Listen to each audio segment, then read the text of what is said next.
25 years. Your home for Minnesota Twins baseball.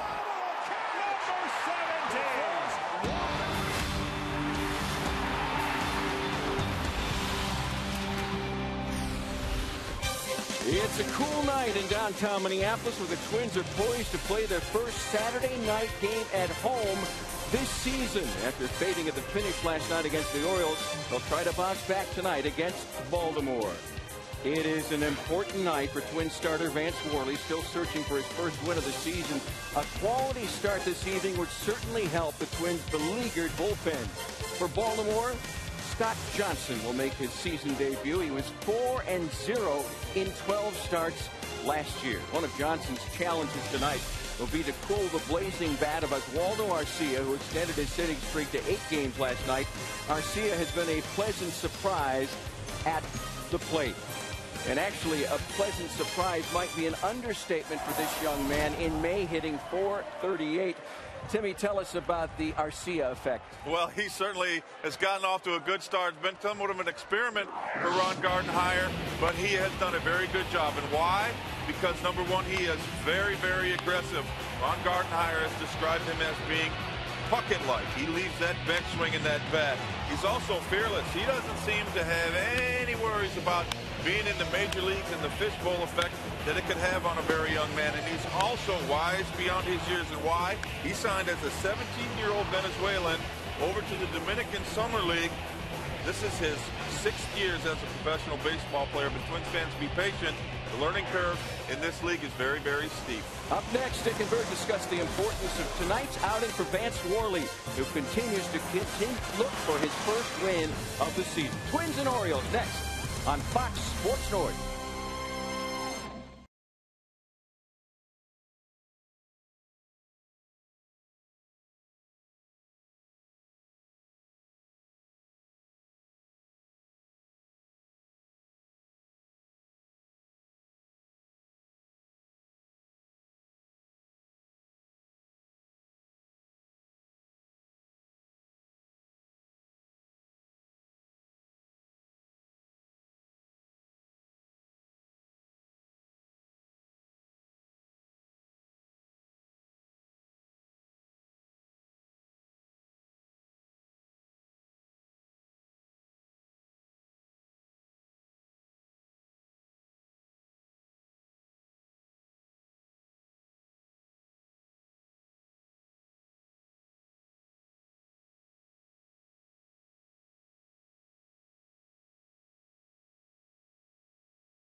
Is presented by Northland Ford. Visit northlandford.com and your local Northland Ford dealer today. By Menards. Save big money on all your home improvement needs at Menards. And by Budweiser, the official beer of Major League Baseball. Great times are waiting. Grab some Buds. After the most disappointing loss of the season, the Twins hope Vance Worley can give them a quality start and pitch them back above the 500 mark. And welcome to Target Field. Dick Bramer, Burt Blyleven with you for Game 2 of the series. I think what we saw last night was the bullpen fraying around the edges a little bit because of overuse. What they need is a starting rotation to consistently pitch a lot of innings, and to that end, Vance Worley hopes to give them a good start here tonight. Yeah, here we are in the middle of May, and it's time for starters to step up a little bit. And Vance Worley, hopefully he can start tonight. You know what? He's been averaging about 5 1/3, 5 2/3 innings. Needs to go deeper into the ball game. I looked it up. Worley, on his outs that have been recorded off the bat, 65% have been ground ball outs, so he needs some quick outs. Get deep into the ball game, hopefully in the 7th or 8th inning, to give those guys out in the bullpen maybe a night off. Twins still have designs of winning this series and having a really good homestand. We'll see what happens in Game 2. Twins hope to rack up some more doubles and pick up a couple wins against the Orioles.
Twins doubled down on the Red Sox, won 3 out of 4 in Boston. The Orioles picked up a bunch of doubles last night.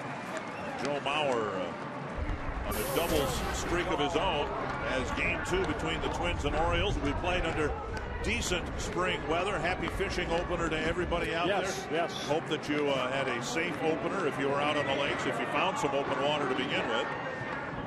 Buck Showalter has his team in contention again up near the top of a very tough American League East.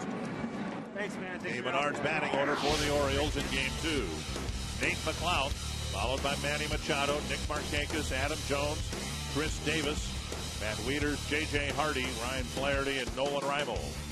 And that lineup facing Vance Worley. Worley making his 8th start and his 2nd against the Orioles. He pitched on my birthday on April 6th in Baltimore. Got a no decision. Twins won that ball game 6-5. Worley in that game, 5 innings, gave up 10 hits. He's given up a lot of hits in innings pitched, 55 hits and 34 innings pitched. So he needs to keep the ball in the ballpark, which he's been able to do, but get some quick outs so he can work deep into the ball game. Northland Ford defense for the Twins, and a different look in the outfield. Oswaldo Arcia in left. Josh Willingham has a bit of a sore wrist. Wilkin Ramirez in center. Aaron Hicks has a bit of a sore elbow. Chris Parmalee back in the lineup in right. Plouffe, Escobar, Dozier, and Morneau the infielders. Joe Mauer behind the plate. There's been some precedent for what the Twins hope to do here. As you look at the umpires, Gary Darling has the plate. Marvin Hudson, Jerry Meals, Bruce Dreckman. But the Twins here against the Tigers lost the opening game to start the season, came back and won the next 2. And then in Baltimore, same thing happened. Yep. And the Twins' pattern this year has been to stumble in the opening game of a series and then finish strongly. 53 degrees, plenty of wind blowing from the left field foul pole to the right field pole. And you see the shadows right now. You can see Worley kind of in the sun when he's looking for that sign from Joe Mauer. Kind of has to squint a little bit. Of course, center fielder Ramirez had same little problem with that sun setting over home plate. McLeod, Machado, and Markakis. And the first pitch up high.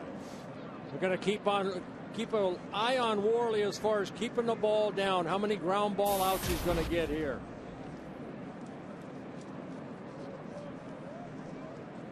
1-0 to Nate McLeod. There's one ground ball out. Knocks it down, plenty of time, 1 down.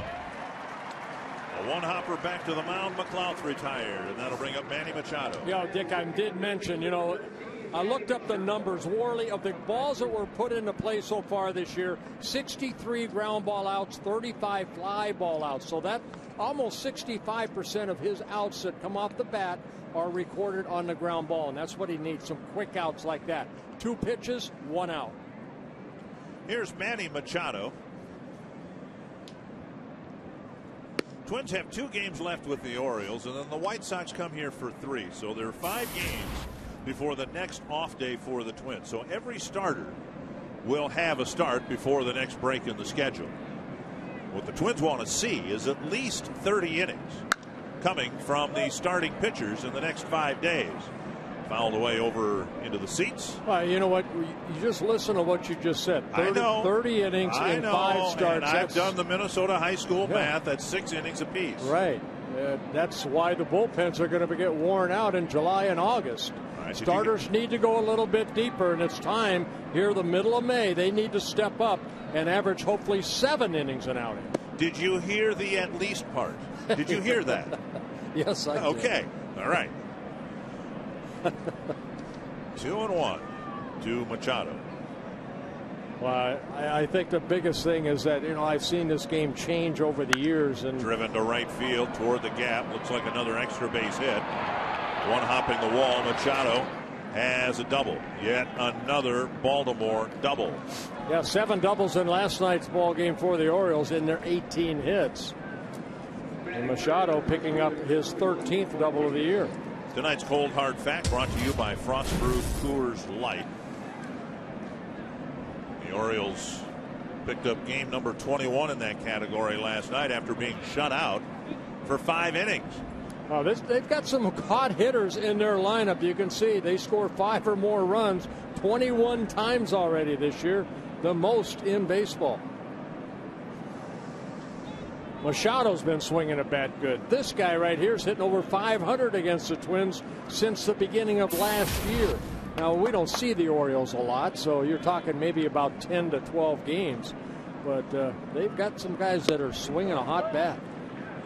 And Markakis was swinging one in Baltimore when the Twins went there. Worley gave up 10 hits in just 5 innings worth of work. And Markakis got 3 of them. 3 for 3 against Worley.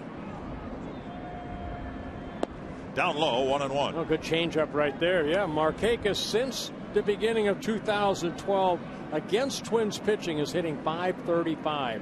23 hits in 43 at bats.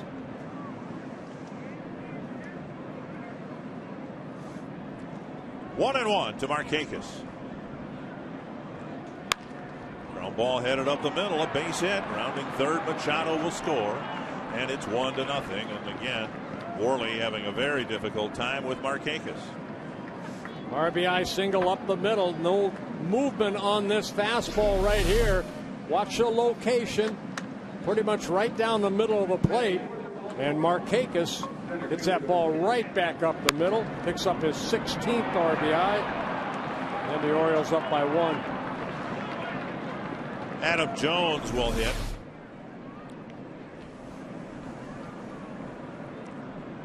Twins scored the first 6 runs last night, and the Orioles scored the next 9 and the first one here tonight.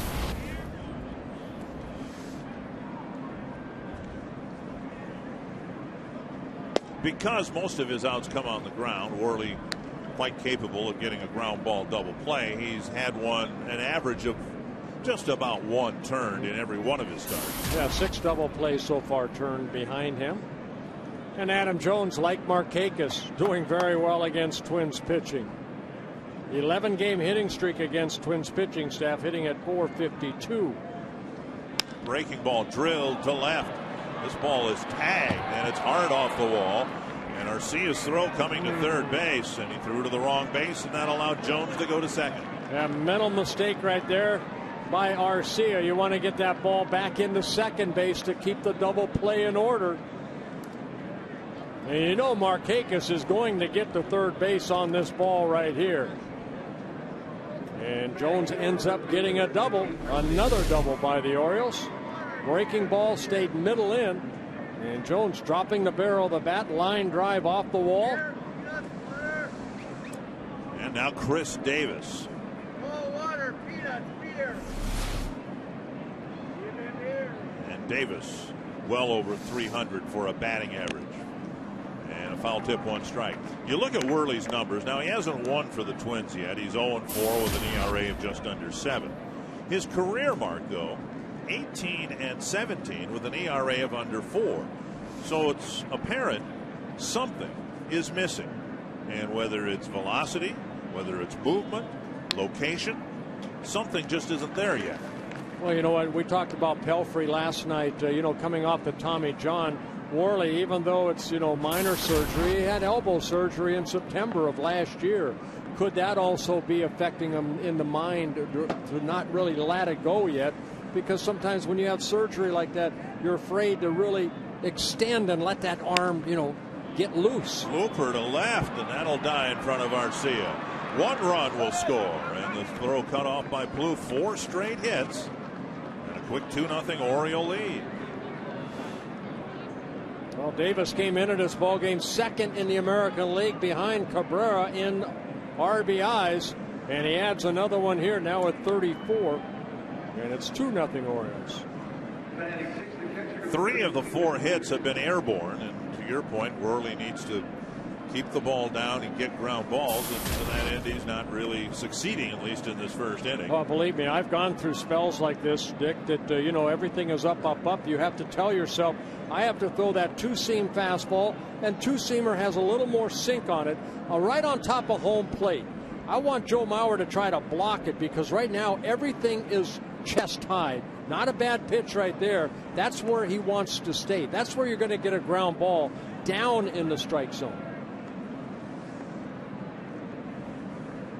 First out came on the second pitch, and now 4 straight hits and a couple of early runs for the Orioles. 1-1. We also think strikeout. Can Worley get a strikeout right here? There is 1 out. 20 strikeouts in 34 innings pitched so far this year for Vance Worley.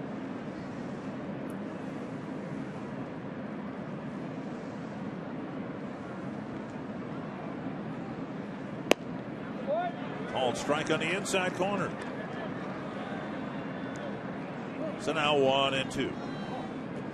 Worley's had this problem, giving him some runs early in his outings and getting the leadoff man out. This is a little bit different. He got the leadoff man this inning, and now he's given up 4 straight hits. 1-2 to Wieters, and missing the outside corner.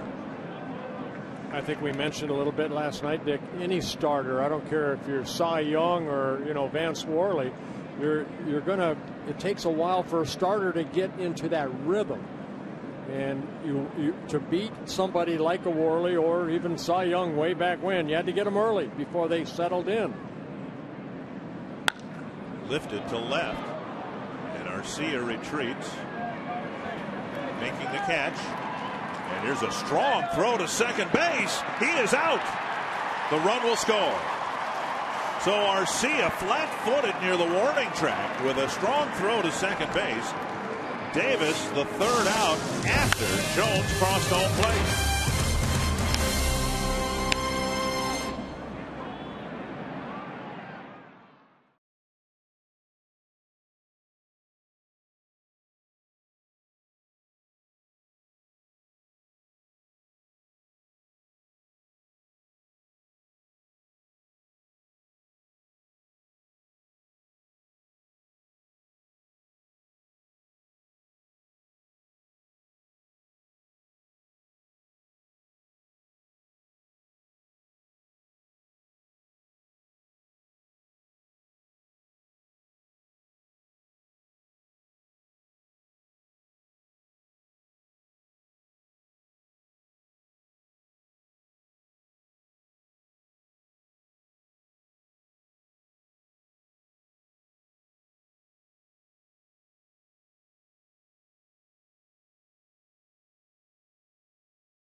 Made the correct call in allowing the third Baltimore run. Well, watch the umpire right here. That's Gary Darling watching very closely when Dozier touches the runner Davis before Adams touches home plate. You can see that the run was he touched home plate before the tag could be applied for the third out. They tell us in the truck. This is technical stuff here, so I know it'll be over the heads of a lot of our viewers because it's over my head. It's a couple of frames. He scored a couple of frames ahead of frames. Yeah, wow. So that's how close it was. Well, there are 30 frames to a second. Oh, you knew that? Well, no, he's telling me now. And so this was by just a couple of frames, so a millisecond. Wow. That's the difference. Bang, between, bang. Exactly. Bang, exactly. bang. Between it being 2-0 and 3-0. And I don't like the 3 anymore. Another 3-run inning for the Orioles. That's not good. Brian Dozier leads off the Twins first, ball 1. Now 12 unanswered runs for the Orioles, so the Twins will try to answer here in the bottom of the first.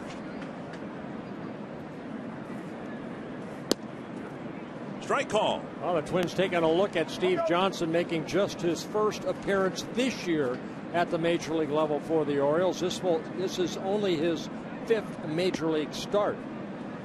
He's got a report on Johnson. Not an overpowering fastball, pretty good breaking balls. He's got a curveball and a slider. Brian Dozier back in the leadoff spot, 2-1, and he skies one behind third. Wind may play some tricks with this thing. And under it for the catch, McLeod, one away. The Menards batting order for the Twins, and again a different batting order it is with Hicks out of the lineup, Willingham. It's Dozier leading off, Mauer, Doman hitting up into the third spot. Then Morneau, Plouffe, and Parmalee, Arcia, Wilkin, Ramirez, and Eduardo Escobar. And it is Steve Johnson on the mound making his first start this year. Started the season on a disabled list. He made 3 starts in rehab. Those are his numbers from last year. Pretty good numbers in 4 career starts, 12 appearances last year, 4-0 with a 2.11 ERA. Joe Mauer bringing a 9-game hitting streak into tonight's game, taking strike 1. And a swing and a miss for strike 2. And a 9-game hitting streak. Joe hitting .395, 8 doubles. He's driven in 4 runs, collecting 15 hits in 38 at-bats over these last 9 games. Up and away, 1-2. Yeah, Twins have some streaking hitters. RC has got a hitting streak. So does Morneau.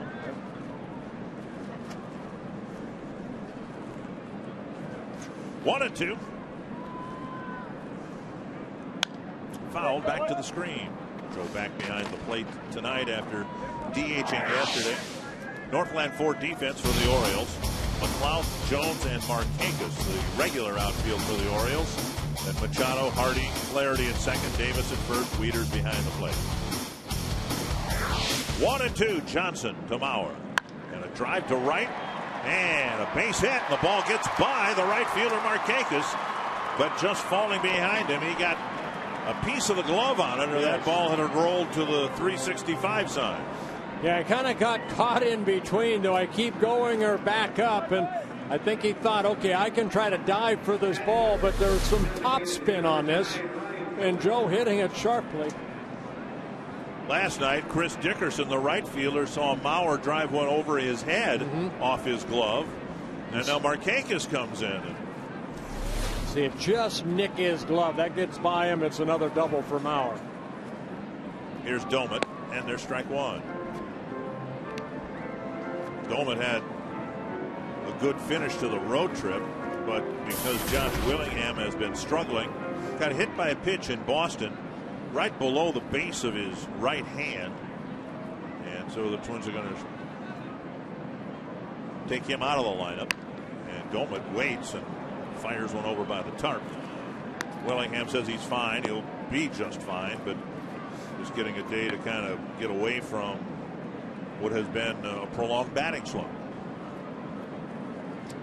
Johnson getting the start. It was supposed to be Miguel Gonzalez, but he developed a blister on his pitching thumb. So the Orioles made the switch and called up Johnson. Way out in front of the changeup, and Domet's quickly retired 2 away. And Johnson picking up his first strikeout. Johnson, the son of former Oriole pitcher Dave Johnson. You should take a look at the location. Good changeup down in the zone. Dave Johnson, his dad, still doing some TV work for the Orioles. Yeah, Steve was born in Baltimore because his dad was pitching for the Orioles at the time. Ball one to Morneau.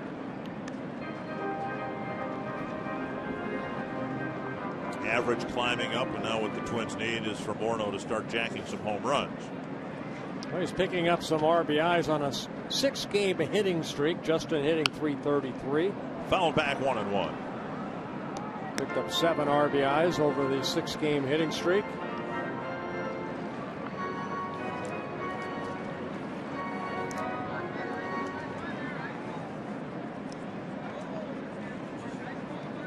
Johnson, 25 years old, originally signed by the Dodgers.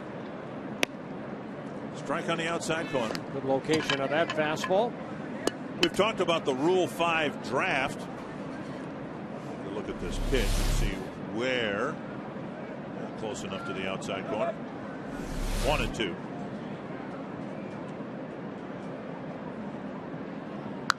Foul back. Ryan Presley is a Rule 5 draftee for the Twins, has to stay with the Twins or be offered back to the Red Sox. That almost certainly is not going to happen. But Johnson, one of those guys who was drafted and then returned to the Orioles. 1-2 to Justin Morneau.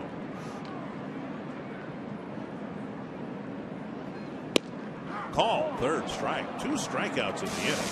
Mauer left the board. It's 3-0.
Orioles 3-0 heading into the second. Well, Vance Worley has not gone more than 5 innings in his last 3 starts, but tonight would be a great night to snap that, as the Twins bullpen has been pitching a lot more than Ron Gardenhire would like lately, with so many long games, including a couple going into extra innings. So they're a little banged up, and when I asked Gardy about that, he said, we need Vance to get us deep into the game tonight. Our bullpen has been throwing too much. That's part of the game. Those guys know that, but we have to do the best we can to protect them. And Dick and Bert, that all starts with Vance Worley. That sure does, Jamie. Thank you very much. The longest outing for Worley this year came 4 starts ago. Now 7 innings against the Chicago White Sox in Chicago. J.J. Hardy will lead off the second for Baltimore. Be followed by Ryan Flaherty and Nolan Reimold.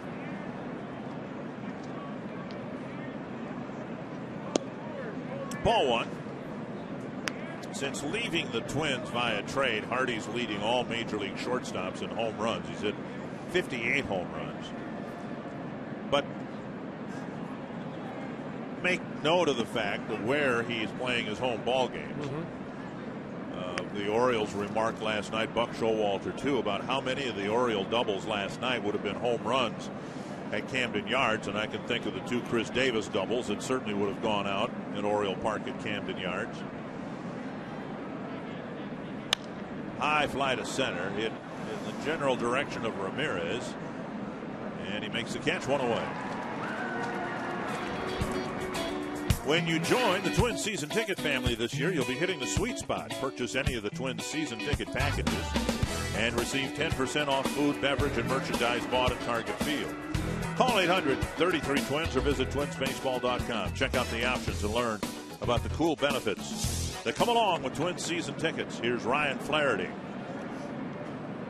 We saw Alexi Casilla playing second base last night. Now it's Ryan Flaherty getting an opportunity. Both guys, even though Casilla got a couple hits last night, struggling at the plate. Flaherty in his rookie season with the Orioles hitting just 122. To center, and Ramirez has to go back and make a catch in the gap out number 2. Well, the Orioles are filling a second base void created by yet another injury to Brian Roberts, and the Orioles are pretty much with Roberts where the Indians were all those years with Grady Sizemore, a key guy in the lineup if they can keep him in the field, on the field. But the Orioles haven't been able to do that with Roberts any more than the Indians were with Sizemore. That's too bad, because Roberts looked like he was going to be a great player, and then had the concussion problems, and now a surgery on a hamstring injury. It's too bad. And for Worley now 25 pitches. He hopes he's on the verge of wrapping up the second inning here. Already down 3-0.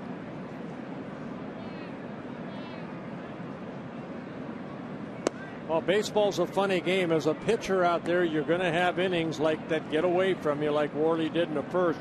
It's what you do from here on out. And that's what Vance's job is right here. He can't bring that first inning back.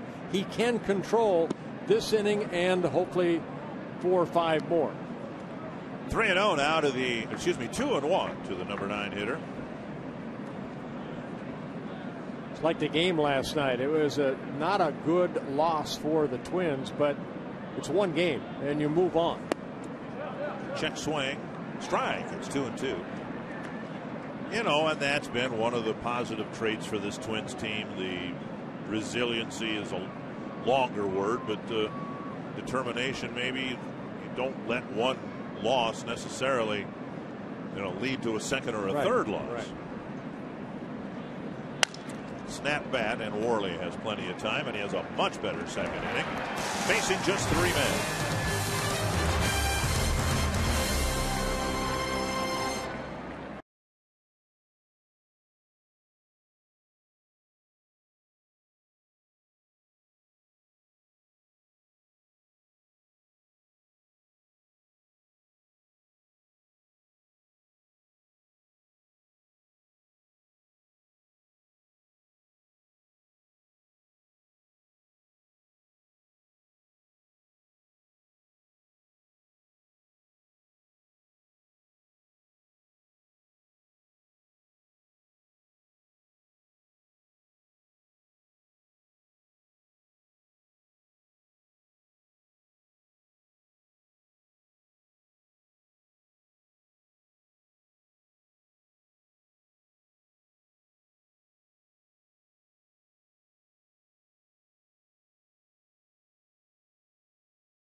was up in the beautiful Park Rapids area. They found some open water there. They may have had to go to a river to do that. But, again, happy fishing opener to everybody out there.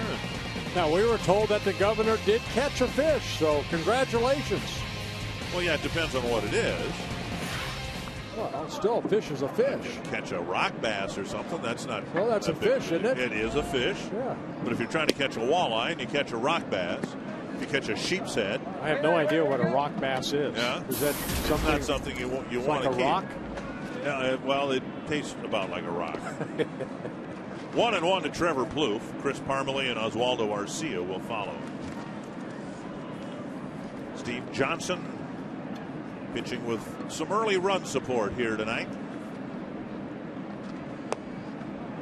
And Plouffe takes ball 2. Well, I tell you what, as a pitcher too, when your club's able to put 3 on the board, you go out there and relax a little bit and attack the strike zone. Johnson did that in the first inning, picking up a couple strikeouts. 3-1. That pitch knocking Plouffe back.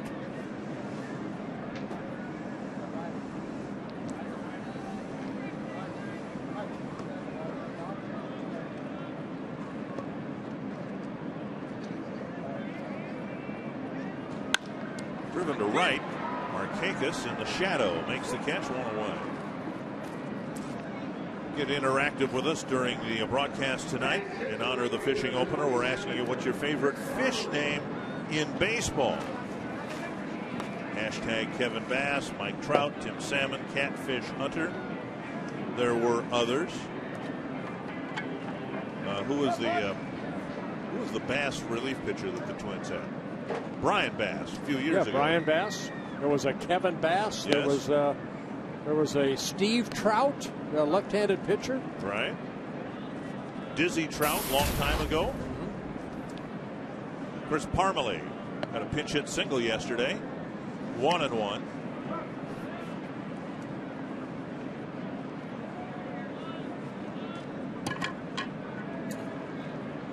And Parmalee takes in the dirt. 2-1.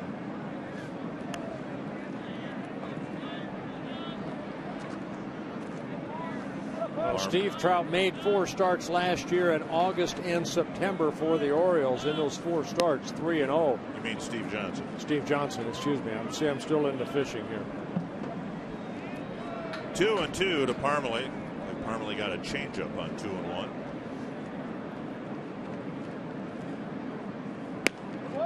Up and away, full count. Arcia on deck.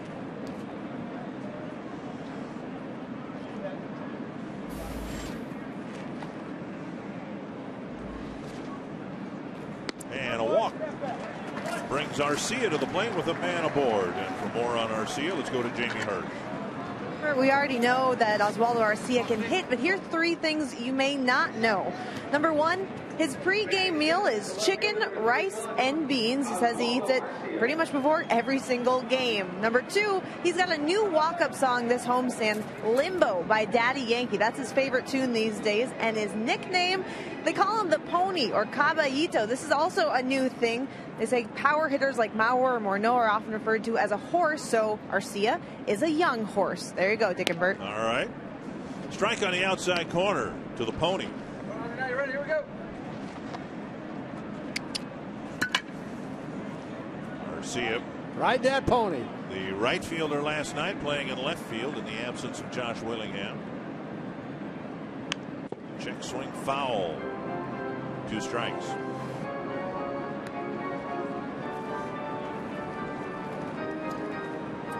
Steve Johnson does not hold runners on like his father used to. Dave was maybe the quickest pitcher to home that I've ever seen. This is not a base stealing situation here with Parmalee at the plate. You can see Steve Johnson picks his front leg up. His father, Dave, would have his stance really far apart from the rubber. Yeah, you showed me before the I don't game want to how do he did it. We got a booth camera here, so I don't want to do it now. No, I didn't realize you'd get your legs that far apart like that. Swing and a miss. And Arcia's gone on strikes. No, I'm not going to do it. Come on. I am. You have to get up and open up your legs. Let's just say. I have a baseball. His stance was. I know you do. It's not going to matter. I'm not going to get talked into this. at any rate, he had a very wide stance from the stretch position, and he would just pick up the front foot and throw. Nobody could steal on him. 2 down. Here's Wilkin Ramirez. Well, in 1990, his dad, Dave Johnson, won 13 ball games for the Orioles. So, 57 major league starts, won 22 ball games. Ball 1. Kind of cool having your dad, you're trying to follow your dad's footsteps at this level. But see now, imagine the conflict of interest back on the Baltimore broadcast. If Steve has a bad game, he's 4-0, so he hasn't had a bad game yet. His father's job, that ball rolls away from Wieters, and Parmalee scampers to second base. A wild pitch getting Parmalee into scoring position. Well, good read here by Parmalee. Watch this breaking ball. Wieters trying to get in front of it, and the ball ricochets over to his right, and Parmalee sees that, and he gets into scoring position. So a wild pitch will be given to Steve Johnson. See if Ramirez can get the run in here with 2 out. So let's imagine that Steve Johnson has a poor outing and his father might be working tonight. His job, the father's job, is to analyze what went wrong on the mound. Yeah, I mean I know Dave Johnson. We see him in Baltimore. Right. He's going to be honest. He went through good times, bad times too.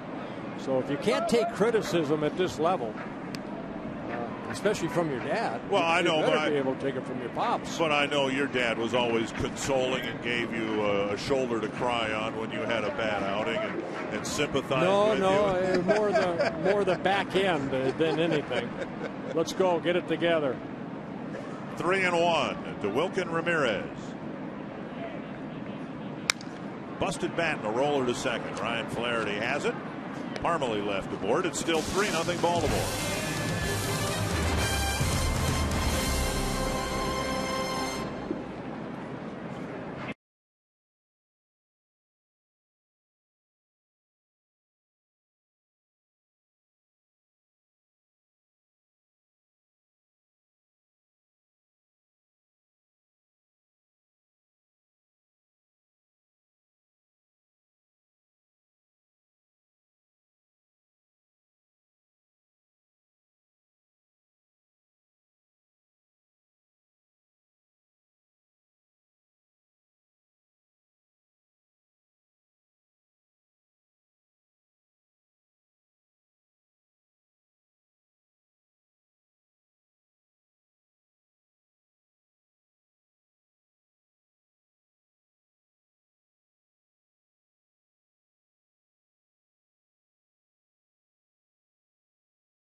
Three 3-0 Baltimore, and the Orioles up there with the Yankees, who proven to be a pretty resilient bunch too with all the injuries. There they are, 21-13. The Orioles right there, 22-14. We just got done seeing the Red Sox. Red Sox lost a tough one today. Mark Burley shut them down. Yeah, don't count out those Rays yet with Joe Madden and his staff. They can pitch their way back into it. I don't know about the Blue Jays. Right. R.A. Dickey not off to the start that won him a Cy Young Award last year with the Mets. Worley will face McLouth, Machado, and Markakis here in the third inning, with Baltimore already up 3-0. Starts the inning with 29 pitches. Ball one. Well, I think the umpire's going to call it a ball right there. Worley had a lot of rosin. He did the old Gaylord Perry right there. A lot of rosin. The ball came out of his hand in kind of a puff. Too much rosin. Too much rosin, you can hear Gary Darling say. Take a look right here. See if we see it right here. Watch. coming out of his hand. Gaylord Perry actually, he would bring his own rosin bag out and have flour in it. I like it. Yeah, strike. Well, the pitch was off the plate anyway, so it's ball one. Now it's strike one. I remember Charlie Huff, the old knuckleballer, would do that too. And you're trying to pick up the spin of the ball, and it just kind of came out of this white background. Up and away, 2-1. Now, what would Worley be trying to do there? Clearly, he had a whole lot of rosin in his hand. Well, all you're trying to do is get some sticky feeling to your hand, so you can grip that ball a little bit tighter. You know, sometimes you get these balls back and they're very slick. Even though they rub them up with the mud and everything, they're slick balls. Pitchers will use mainly the rosin bag. You can see on the brim of Worley's cap he's got some rosin, so he's a heavy rosin user. Mm-hmm. Bounce to the right side, gobbled up by Dozier. One away. You can ask a question, submit a question online at carsoup.com/baseball. Tonight's question comes from Rachel in Hastings. And the question is, I'll let you answer this. Okay. What does getting tilt on your pitches mean? Getting tilt. I don't know if I actually use that terminology, but what you're trying to do is create an angle. You know, get on top of the ball to where you get that, I guess, tilt toward home plate. Good pitch right there. Good tilt inside. 2 down. Couple of quick ground ball outs. I think tilt is more or less, you know, that creating that downward plane that pitching coaches always talk about to their pitchers. You want to create that downward plane so the ball doesn't come straight at you. Easier to see that round ball if it's a straight line, say, you know, belt high. Where if you can start it and have that ball tilt toward home plate, then a good hitter only sees the top half of the ball. So that's the tilt that pitchers like to get. Here's Markakis, and there's a pitch low, ball one. I've heard pitching coaches or managers use that term about breaking pitches, specifically the slider. They want tilt on the slider. They want it breaking down. Rather than laterally side to side. Yeah, those sliders that go side to side, they go a long way. 1-1 to Markakis. I can attest to that. Yeah? Yeah. But you didn't throw a slider. Later in my career, I did. I invented pitches. Did you? Yeah. Then they'd hit it out of the ballpark, and I'd get rid of that one and try something else. A pretty good pitch there. 2-1. Worley hoping to give the Twins 7 innings here tonight. He's only done that once. Hoping to pick up his first win as a Twin. Mm-hmm. Breaking ball. That hit the corner too. That had good tilt to it right there. Okay. Yeah, that had good tilt. He was on top of the ball, and that ball came down nicely. Take a look at this right here. Look at the tilt.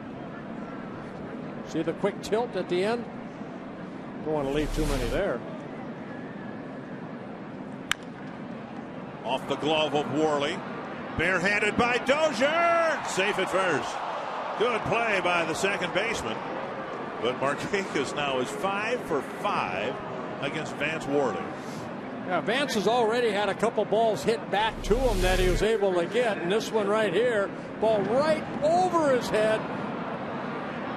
Yeah, great effort right there by Dozier, but it will be an infield base hit for Markakis. And a good call by Marvin Hudson. 2 down. Adam Jones, the batter. Cleveland with 3 early runs on Justin Verlander, including a bases loaded walk by Verlander. 3-0 Indians at Comerica Park. There's a guy that has good tilt. That's on top of that ball. 1 strike to Adam Jones.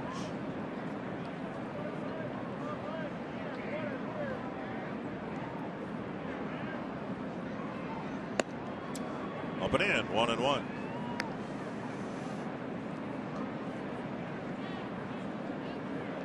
To go 7 innings, Worley would need to average about 15 pitches per inning, and he'd like to wrap up this Jones at bat here, maybe in this pitch. 42nd pitch of the night. Yeah, 19 pitches in the first, only 10 in the second. Good fastball, middle in. Jones, a guy that we've seen, you know, he likes to extend those arms. let the barrel of the bat do the talking. So you want to pitch him in, but you also, if you're going to pitch him away, you want to keep the ball down and away. You got a breaking ball down and in and hit the double in the first inning. But as I recall now, since we're talking about tilt, that curveball had some pretty good tilt to it. A lot of break to it. Up around the hands, 2-2.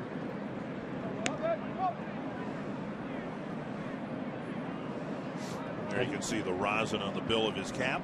And you want something to happen here. You know, Markakis doesn't have the best of speed, so what you want to do is make something happen on this 2-2 pitch. Don't want to go 3-2. Markakis will get a good lead. Another snap bat. Worley's had plenty of those. Has a good third inning. Bottom of the third coming up. Orioles lead 3-0.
Sports North is presented by CenturyLink, your link to what's next. By Grand Casino, the best stories start here. And by Sanford Orthopedics and Sports Medicine, for the everyday competitor in all of us. Eduardo Escobar leading off the Twins third, and he takes a pitch at the knee, strike one. Escobar in at short. Pedro Floramon's hamstring feeling better, but another night off on a cool evening. The Twins thought better of the. There's another pitch at the knees, a strike better. Thought better of running Floramon out there. 2 strikes, and now a ball. It'll be Escobar, Dozier, and Mauer in the Twins third. 2-2. Twins haven't done much. First time they've seen Steve Johnson. Just Mauer's single in the first. Like his tempo. Getting that ball, getting that right foot right back on that pitching rubber, picking up the sign. Fouled away.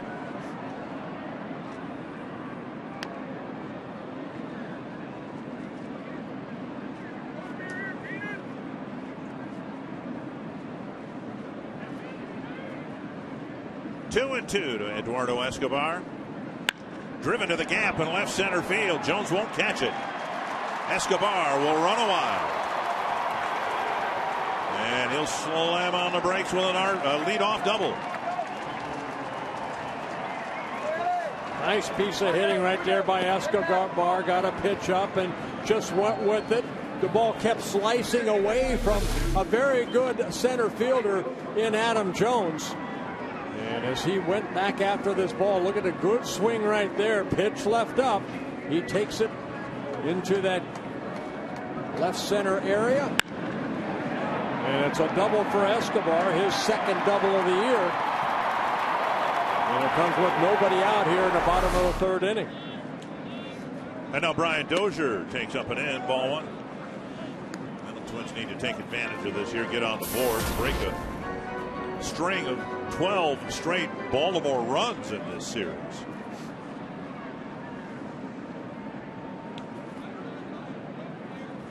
Up high, 2-0. Still early enough in the ball game where Dozier's job is to get Escobar over the third, especially with Joe Mauer on deck, and then Domet, Morneau.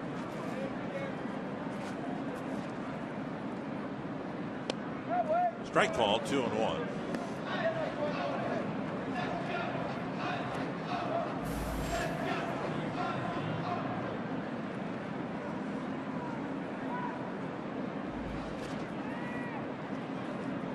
The Orioles won the game with 3 runs in 1 extra inning last night, but you look at that inning, it's just a sequence of singles, outs, advancing runners, sacrifice bunt, sacrifice fly. Changeup floats a little high. It's something that they did not do early in the ball game. Remember, They had a couple innings where lead off doubles, and they were not able to score off of Mike Pelfrey. They were able to accomplish that later in the game. 3-1. And a high pop up. Okay, that's a wasted out right there. And Flaherty makes the catch, 1 away. And it'll bring up Mauer. You can be a part of our broadcast by voting for who you think is the Arby's value player of the game. Text value a space, the player's last name to 234-234. Let us know who you think had the most value in today's game. We'll tell you the winner in the postgame show. See, that's a bad at-bat for Brian Dozier right there, because the way he went about that, it didn't look like he was trying to hit it that way. Just got underneath it and popped it up like he was trying to hit a 2-run home run. It's a 3-1 count, too. He should do some damage with that count. Right. Easier said than done. We sit up here, it looks easy from here, but in those counts like that, your goal is to get Escobar over to third, especially in Dozier's situation for Mauer. See if Mauer can make it a moot point. Twins need to get Escobar in from second base. A strike, 1-1. Mauer singled to right, sinking liner in front of Markakis. 50 pitches so far, not the strike to ball ratio you'd like, but no runs on the board yet against him. Changeup missing. Boy, he's not missed by much with that changeup. 2-1.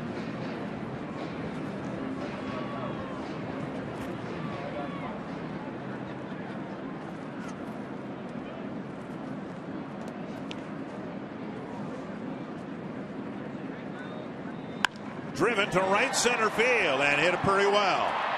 Jones won't catch it. High off the wall. Escobar scores. Mauer with another double. Well, now that makes that a moot point. That Dozier wasn't able to advance him. Maybe he knew, hey, I got Joe Mauer behind me. He's been hitting nothing but doubles. And Mauer gets his 14th double of the year and drives in his 13th run.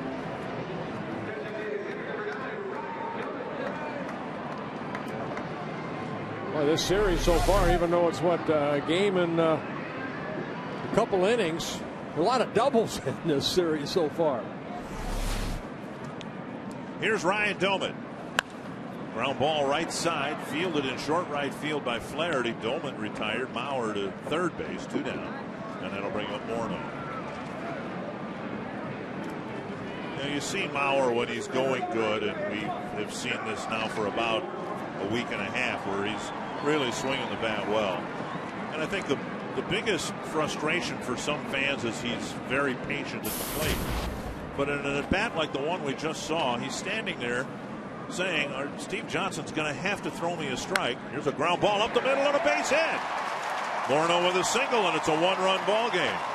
And Morneau drives in his 22nd run. Good 2-out hitting right there by Justin. Didn't waste any time. Jumped on that first fastball and hit that ground ball sharply up the middle, scoring Mauer, and it's a 3-2 ball game. Not a bad pitch, down and away, but Justin reaches out, hits it sharply in the center, and that drives in Mauer. So a 3-2 ball game. We'll see if the Twins can add one more and jump into this 3-run per inning cycle that the Orioles have been enjoying. Here's Plouffe.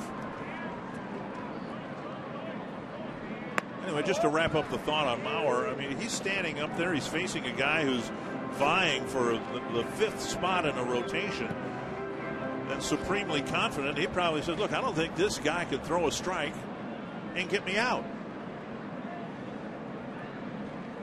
Well, you think of the great hitters of the game, the Tony Gwynns, the Wade Boggs, just guys I'm thinking, Rod Carew. They weren't afraid to hit with 2 strikes. No. They were too good. They were all good 2-strike hitters. They took 3, 4, 5 pitches in an at-bat. Made that pitcher work. Popped up near first. The wind may play some tricks with this as well. Davis goes to the spot, makes the catch, a foul ball catch. Twins get 2, but not 3. They still trail by a run.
Double in the 3rd and a novelty for Steve Johnson.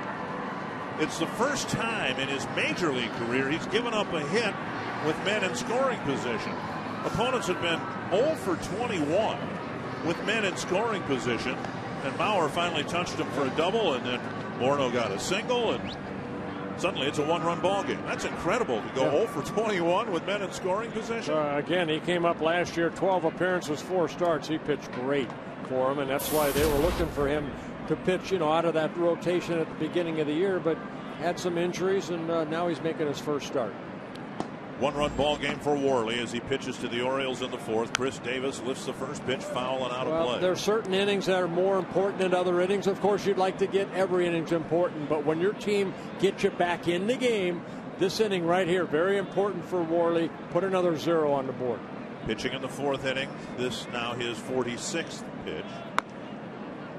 We've seen him do that, intentional or not. He's gotten ahead of hitters, and then he's come in to both right and left-handed batters with a buzzing fastball. Well, if you do that enough, and then you can hit that spot down and away, that hitter's not going to lean out over the plate like that. You come in enough, and that hitter is not going to feel as comfortable leaning out to try to hit that ball the other way. He did that to Jones to wrap up the 3rd inning. He got ahead of him, then buzzed his hands with a fastball and ended up getting a broken back ground ball. 1-2. 5 ground ball outs so far, 3 fly ball outs for Worley. Driven to right, hanging in the air. Parmalee over. What a catch! What a catch by Chris Parmalee! I thought what you were going to say. He came out of nowhere right at the last second and dove for that ball and made an outstanding catch. He closed on it in a hurry at the very end. Watch right here, and going back, and then right there, leaps out. That ball's almost by him, able to reach out, and wow, what a catch by Chris Parmalee. Great concentration. Look at him keep his eye on that ball all the way, watch it go into the glove, and Worley says, thank you very much, Chris Parmalee. Parmalee apparently figuring Davis had enough doubles last night. He took one away from him there. One down. And now Matt Wieters at the plate.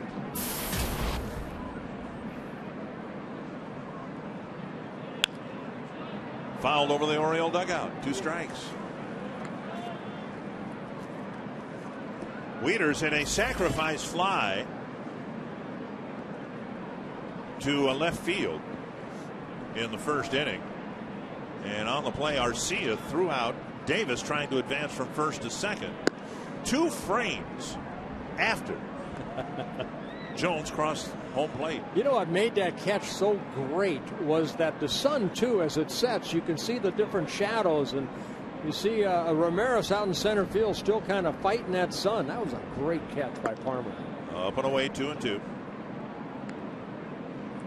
As the sun is setting, you see Ramirez straightaway center, kind of still shielding his eyes a little bit.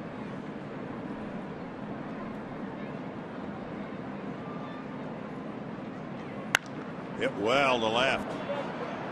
Back is Arcia, and it's gone. A home run for Wieters to the opposite field. Well, in last night's ball game, we saw Wieters hit a couple line drives to Willingham out in left field that he hit sharply. Right here, he got that ball airborne, and even though the wind is blowing a little bit toward right field, he got enough of it to hit it just over the wall for a solo home run, his 5th home run of the year. All left up.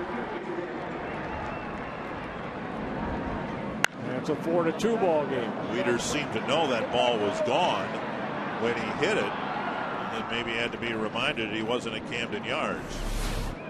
First home run of the series, so we've played roughly a game and a half. 15 runs last night, 6 more today, and we finally have a home run. Strike on the outside corner. 6th home run that Worley has allowed, this being his 8th start. 1 strike to Hardy. Line drive base hit to left.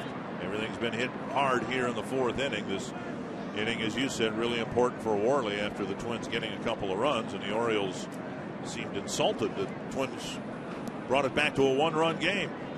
The way the weather's been this spring, a fleece blanket comes in handy at the ballpark. Come out to the game Tuesday when it's supposed to be 88 degrees and get a fleece blanket. Be one of the first 10,000 fans through the gates and pick up your Twins fleece blanket presented by Delta Airlines. Get your tickets for this game and many others by visiting twinsbaseball.com or call 800-33-TWINS. Here's Ryan Flaherty, hit a fly ball to center his first time up.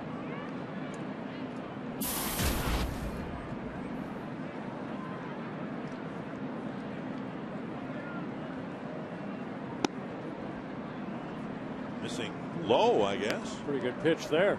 1-1. Flaherty, 26 years old, came up a little bit last year with the Orioles, hit only .216. Originally the Chicago Cubs' #1 pick back in 2008. He was a Rule 5 guy last year for the Orioles. Foul back to the net. It's tough for a playoff team like the Orioles became to carry a Rule 5 guy all year, but he did that. Got 153 at bats in the mandatory stay with the big league club. Hit only .216 and hitting less than that now. Half of that right now, about 1-2. Worley again leaving a pitch up. Yeah, #1 pick by the Cubs out of Vanderbilt University out of Nashville, Tennessee.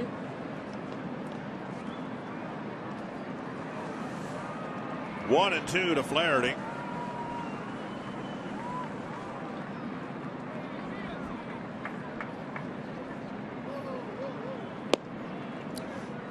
Slider missing, 2-2. 60 pitches, 36 strikes for Worley. No walks, no strikeouts. Spot here for that ground ball double play. Yep. Cracked foul. Twins in Baltimore.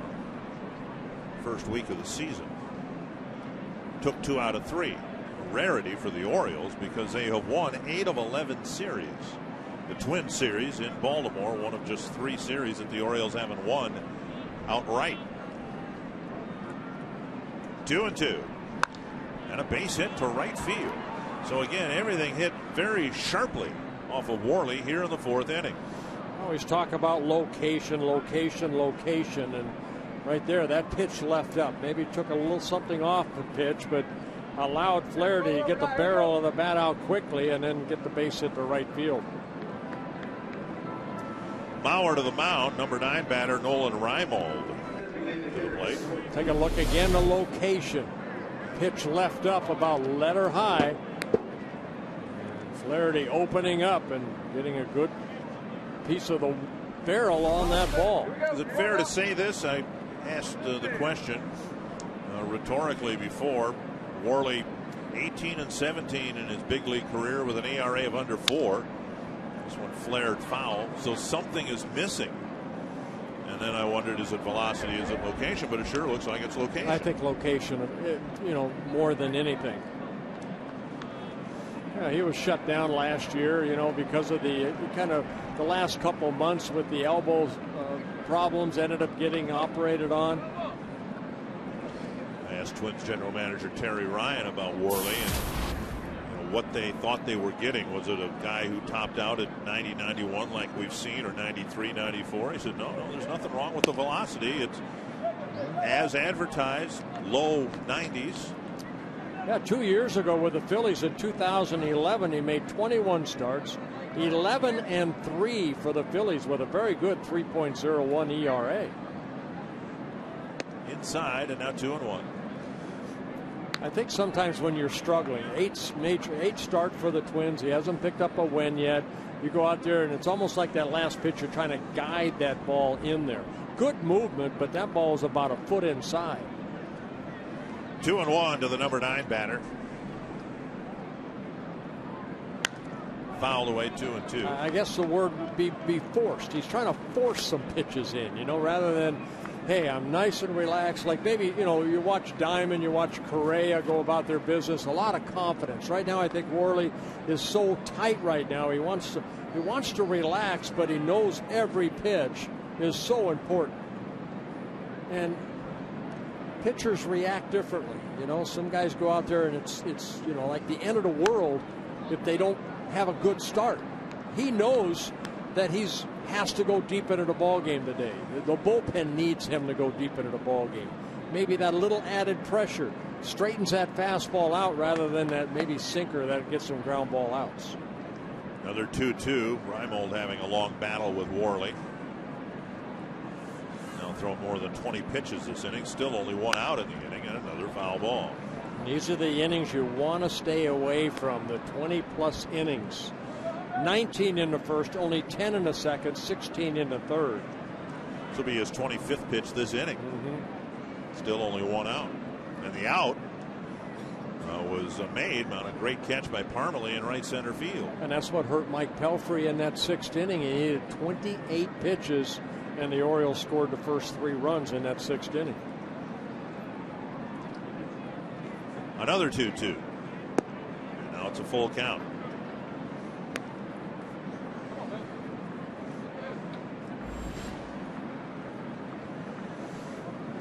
You can see 25 so far this inning, up to 70.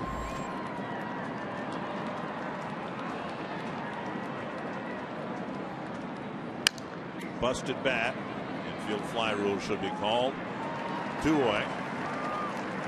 And that's the frustrating thing, I'm sure, for Worley.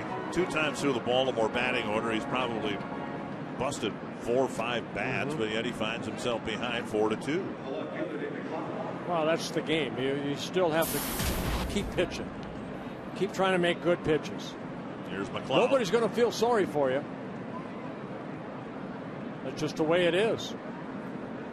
Got to dig a little deeper. Good pitch right there. Strike on the outside corner to McLeod. Hardest thing I think I had to learn, Dick, I came up at 19, is to tip your hat to a hitter when he hits a pretty good pitch. Anybody can, at this level, can hit that fastball right down the middle of the plate. But we're talking about major league hitters that are good hitters. They're going to hit good pitches. 1-1 to McLeod. Comebacker to the mound and a ground ball to Dozier. What you want to eliminate is that one right down the middle of the plate. Make him hit a good pitch. Ahead in the count. 2-1.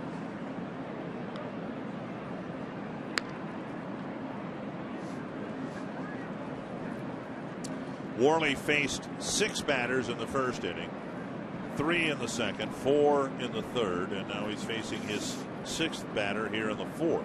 Worley came over from the Phillies in the Ben Revere trade along with Trevor May, and that was a good pitch right there. And May was pitching very well in Double-A. A 7-inning shutout last night for the New Britain team. Ben Revere struggling, moved out of the leadoff spot for the Phillies, hitting 220, 225, something like that. 2-2 to McLeod. Another busted bat. And Escobar with the catch. A home run for Matt Wieters. 3 hits in the inning and a near hit, except for a great catch by the Twins right fielder Chris Parmelee.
Today and enjoyed the Minnesota fishing opener, an unofficial state holiday. Governor's fishing opener up in the Park Rapids area. Well, somebody practiced backing in the boat. Nice job. Got it in there in the first shot. As far as we know. That's true. First 8 takes might have been on the editing room floor. And that's a new boat. Chris Parmelee leading off the 4th inning. He takes strike 1. Parmelee with a great catch. Drew a walk in the 2nd inning. Right off the end of the bat. That might work out okay. Stay on the grass. No, Parmelee, known for his power, gets a base hit to start the 4th inning. Yeah, that slow curveball. Parmelee looked like it got it right off the end of the bat. Creates that spin. Watch his slow curveball. And right off the end of the bat. And if it stays on the grass, no play. That ball's over a little bit. That ball probably rolls foul, but the grass sucked it up. And Parmelee gets an infield base hit. Now Arcia, who struck out his first time up. Skied to center. Jones with the catch, and Arcia's gone on a 1 pitch. bring up Ramirez. Get you caught up with what's happened here on a cool Saturday evening. Well, the Orioles, what they did so well last night, put 3 runs on the board in an inning. They did it 3 times last night. They did it in the first inning by scoring 3 runs. But the Twins came back with 2 in the bottom of the 3rd. Joe Mauer an RBI double, Justin Morneau an RBI single. And Matt Wieters made it a 4-2 ball game with a solo home run in the top of the 4th. Wilkin Ramirez with a bouncer to second, his first time up. Up high, ball 1.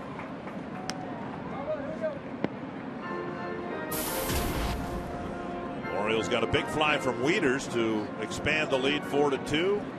Let's hoping Ramirez can start showing some power at the plate.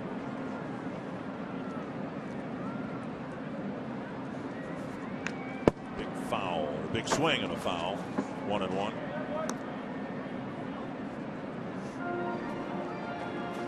Orioles do have some pitching issues and some candidates to fill them.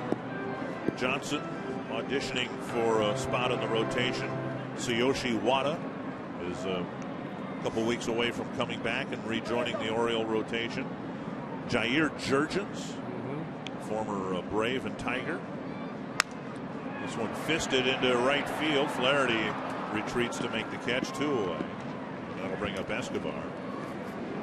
Jurgens has an opt-out date in the middle of June, so the Orioles need to decide by then whether he's going to fit into their plans or not. Escobar doubled to left center field and then later scored last inning.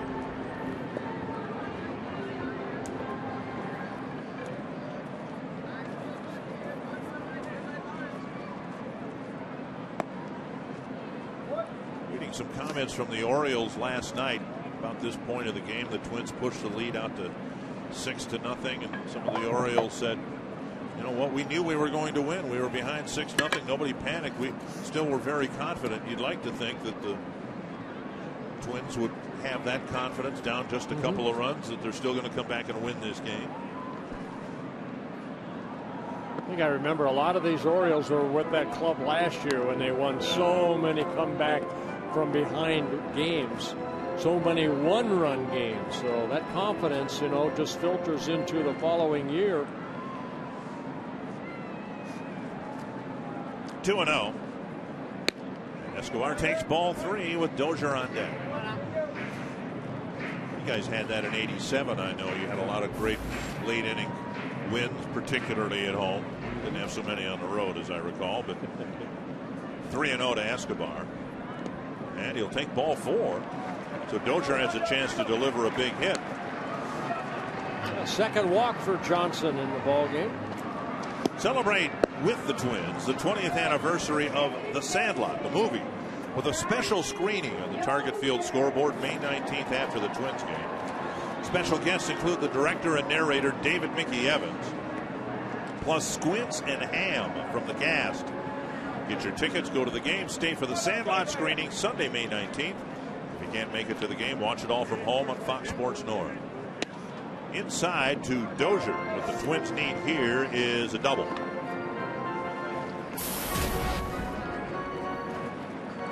And Rickadere coming to the mound. Dozier with just 1 double on the year. And this is, in all likelihood, going to be his 100th at bat. Well, quick trip to the mound by pitching coach Rick Adair. Dozier's got a couple of triples and 1 home run, but Dozier would seem to be a guy you could count on for 25 doubles a year. He's only got 1 so far. Be a good time to get a second right here. Is it a call if you call for a double instead of a home run? Nothing wrong with that. It's a positive thought. 2-0. I mean, Mauer's got 14 doubles already. He's on deck. 2-0 to Dozier. And a called strike. Dozier with a fly to left, and then after Escobar's double, Dozier popped up to the second baseman on a 3-1 pitch.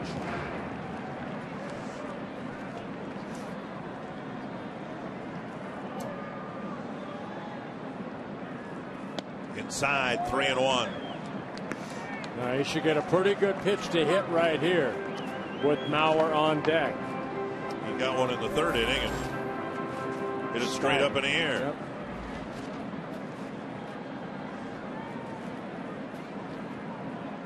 Want to square that fastball up. He took something off. Hit the corner, 3-2. So now the runners will take off. 87-mile-an-hour pitch right there. Johnson pulled the string.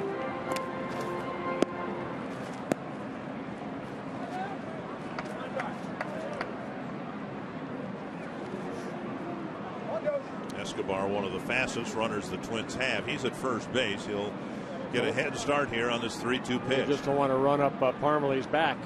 There's one to the corner. Yeah, he is. Good call. Look at Escobar go. Dozier's second double of the year, and it ties the game. Good call. And it's a 2-run double for Brian Dozier.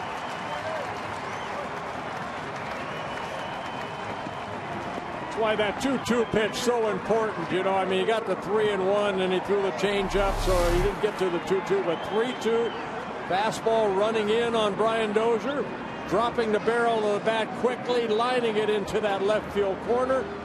And Escobar, with his speed, taking off 3-2, ties the game. Mauer will be intentionally passed.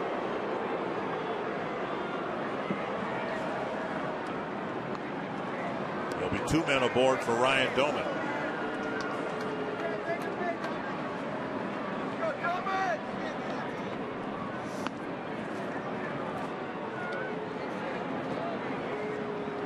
Mauer will have reached all 3 times against Steve Johnson. A single, an RBI double, a run scored, now a walk, and a chance for Doman. Well, this is one thing you cannot teach is speed, and that's one thing that Escobar has for him. That ball hit down the line, and here comes Escobar. He got a great jump off of first and scores for the second time in the game on the 2-run double by Brian Dozier. Doman with a strikeout and a bounce out, and he takes strike 1.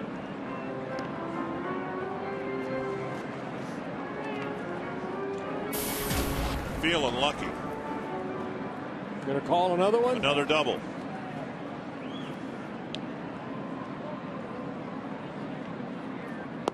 One and one. Doman has 8 doubles. A couple of home runs. Hasn't hit third since he was with the Pirates.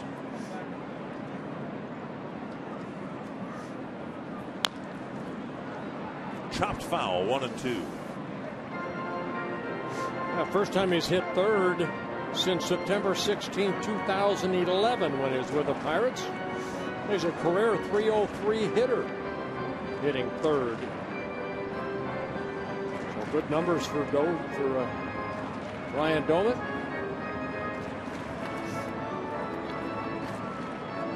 One and two.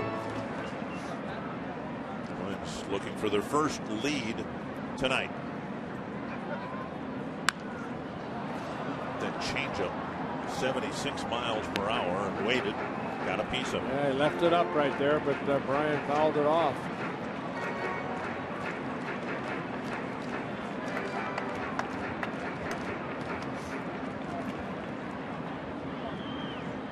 One and two to Ryan Doman. 2-2. Another changeup.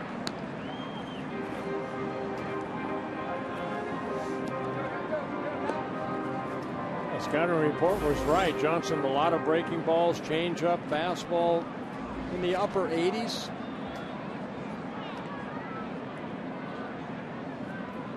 Three and two, and again the runners will take off early here with 2 out.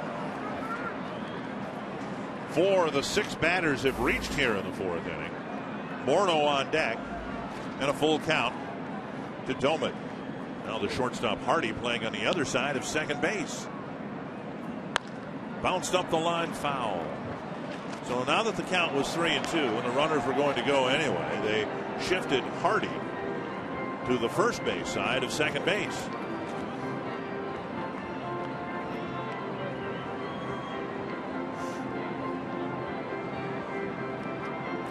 You see Flaherty right there, the second baseman in short right field. 3-2 to Doman. Ball 4, just missing the outside corner. And now Johnson has to face Morneau. Yeah, third walk of the inning. First unintentional walk. Excuse me, second unintentional walk. Well, looks like he tried the breaking ball, the back door. Yeah, it was away.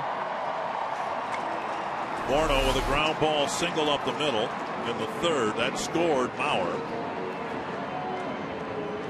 So Morneau with 22 runs batted in, and he can change that number in a big way here in the fourth inning. Remember, Justin last at bat jumped on that first pitch, base hit up the middle, scored Mauer. Slow breaking ball, and he serves it to left. Dozier scores. Mauer coming around, and the Twins take the lead. And again, Justin jumping on that first pitch. This time a breaking ball that was left up, and he drives in 2 more runs. Neither of the hits pulled, by the way. The single last inning was up the middle, and this one punched to left. Good piece of hitting right there. You can almost tell by Justin's eyes that, you know, I wait back nicely. I'm just going to take it the other way, which he is able to do, and drive in 2 runs. And it's a 6-4 Twins lead. And now here's Plouffe. A fly ball to right and a foul out to first. Ball 1. The walk to Doman. For that matter, the walk to Escobar. Right. Really hurt Johnson. He had 2 outs and a runner at first, and then Escobar walked on 4 pitches. Sharply to Hardy. And over to Flaherty. That ends the inning. Good inning for the Twins. 4 runs up on the board. And they take a 2-run lead.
The 5th inning. I'm Jamie Hirsch in the Minnesota Lottery Winners Circle with a great family of Twins fans from Cold Springs. They've got a Circle Me Bert sign. This is Sienna's first Twins game. She is 3 years old and having a great time. I don't think anyone was cheering as loud as she was in this last inning. I was screaming. What do you think of your first Twins game?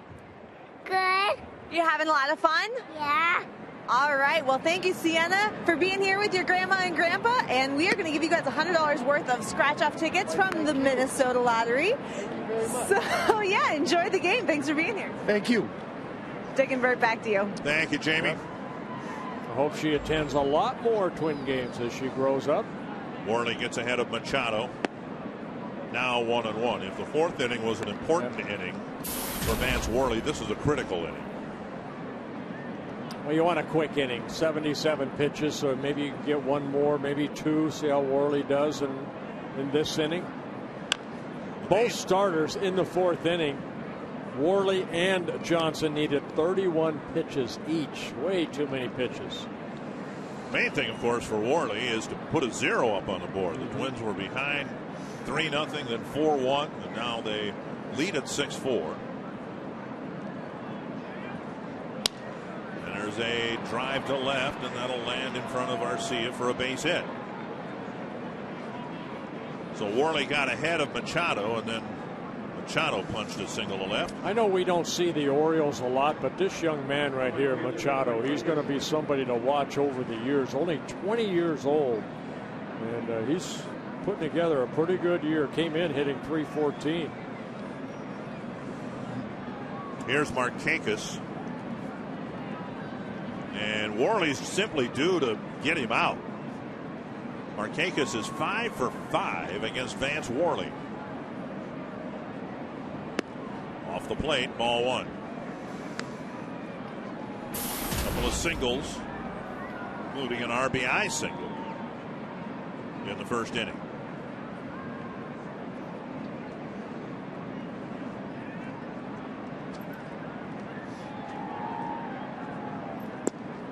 Now this Oriole lineup looks a little top heavy now. McLeod came into the game hitting over 300. Machado's hitting over 300. Jones, Davis.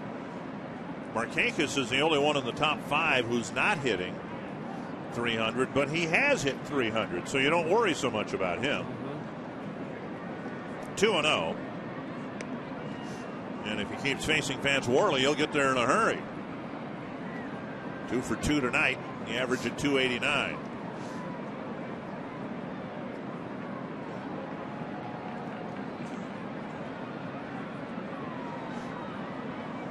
Think ground ball right here. Twins need a double play. Well, that pitch missed, and it's 3-0. I'm not sure where it missed. It wasn't near Mauer's target, but it looked like it was right down the middle. 3-0.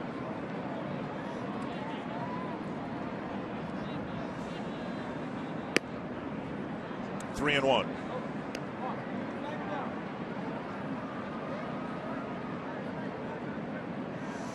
Even good hitters get themselves out.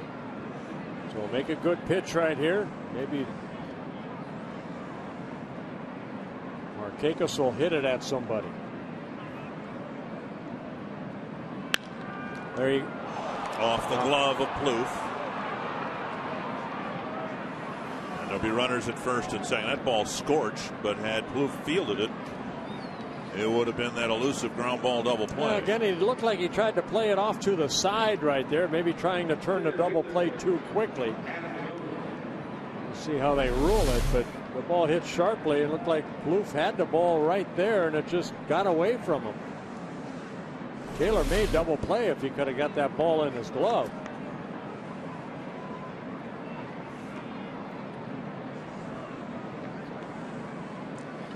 They give a base hit. Wow. Okay. I believe.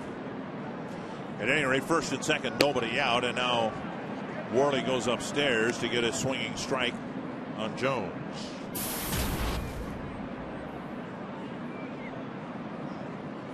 They give Plouffe an error.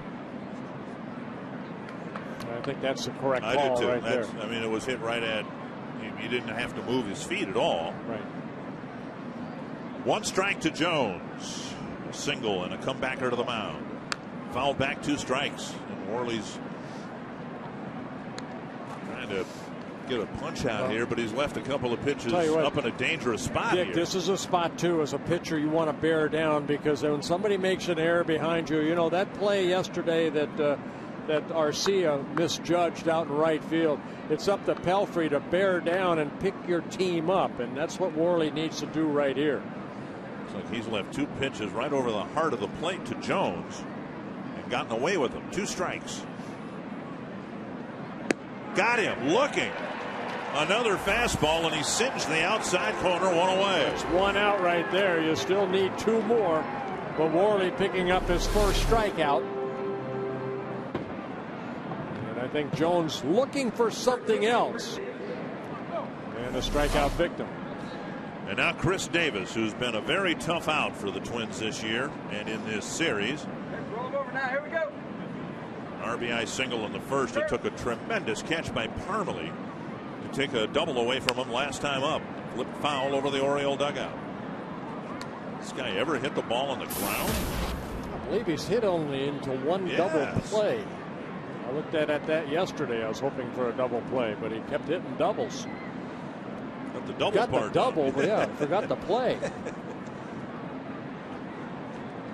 Well, he has that uppercut swing anyway. There's a ground ball. There we go.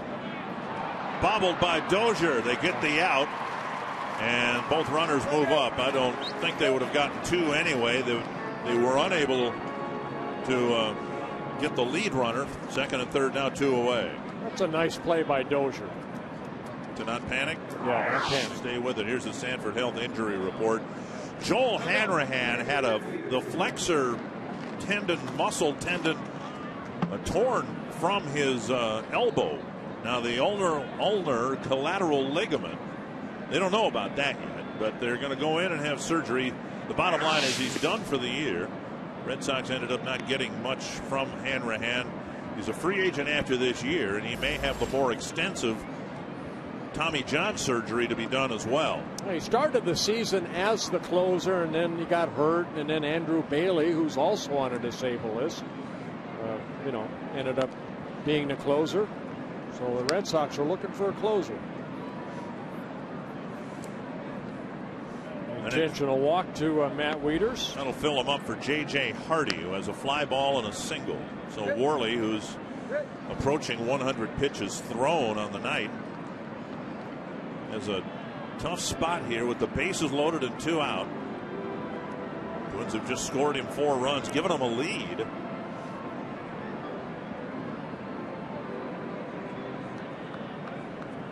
Anthony Swarzak. He's got plenty of rosin on the back of his cap.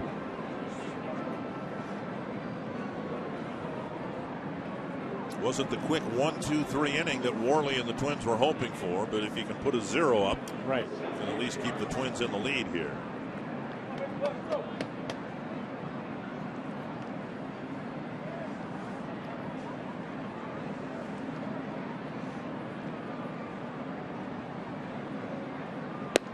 Over the inside corner at the knees. Hey, leave out there. Here we go. Come on out.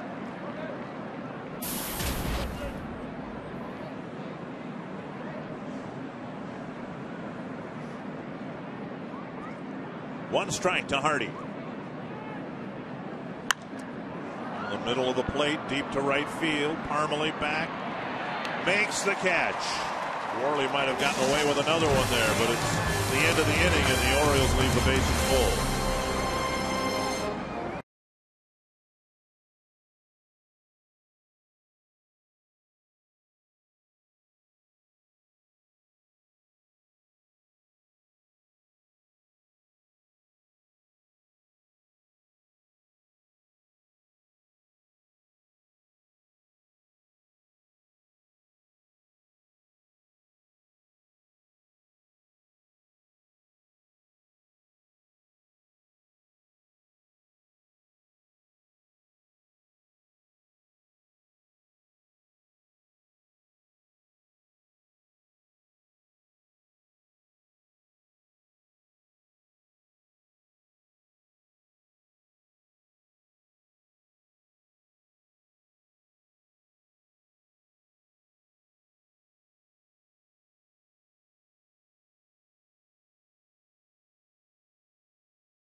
Some two out hitting by the Twins with that 2-run lead, and this copyrighted telecast presented by the authority of the Minnesota Twins and may not be reproduced or retransmitted in any form.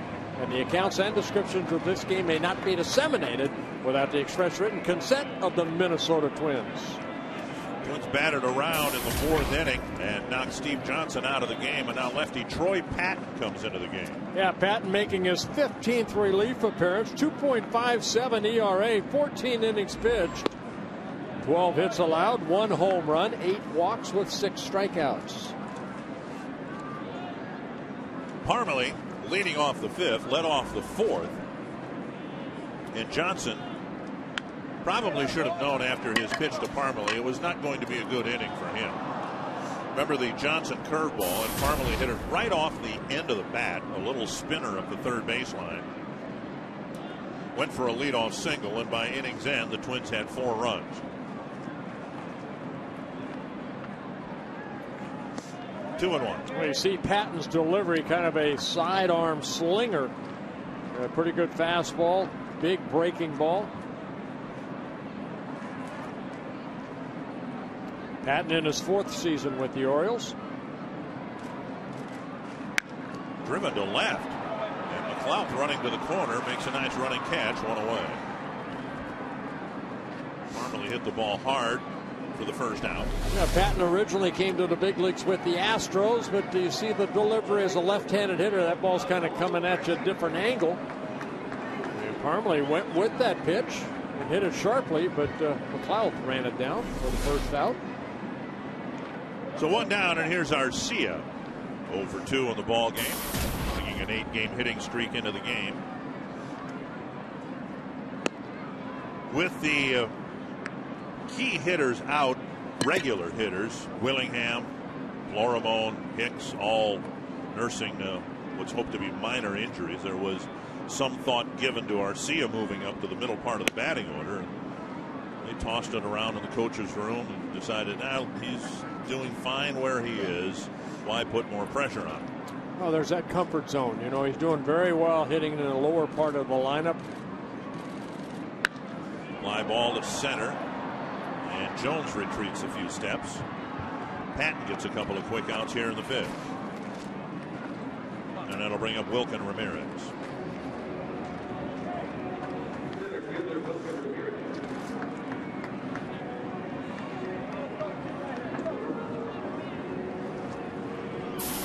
Ramirez 0 for 2. He's hit a ground ball to Flaherty, and he's hit a pop-up to Flaherty.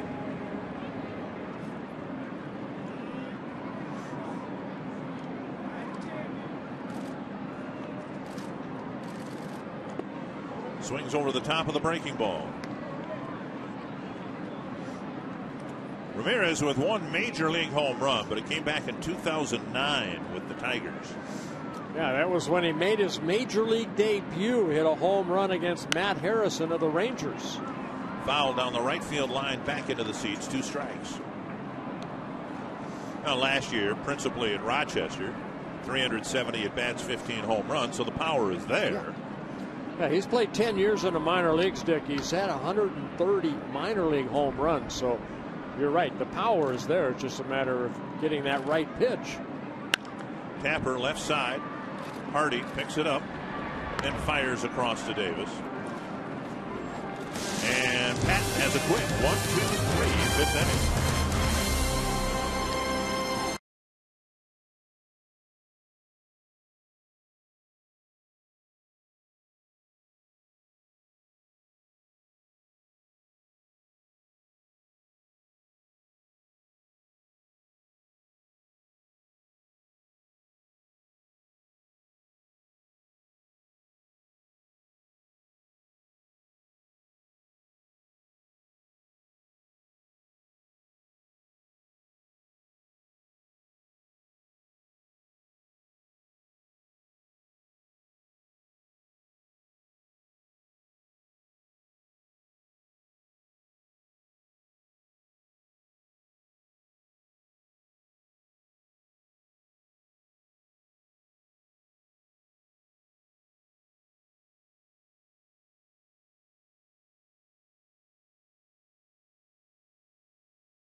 brewed Coors Light with the Twins up 6-4. What a great catch by Chris Parmelee. That coming off the bat of Chris Davis in the 4th inning.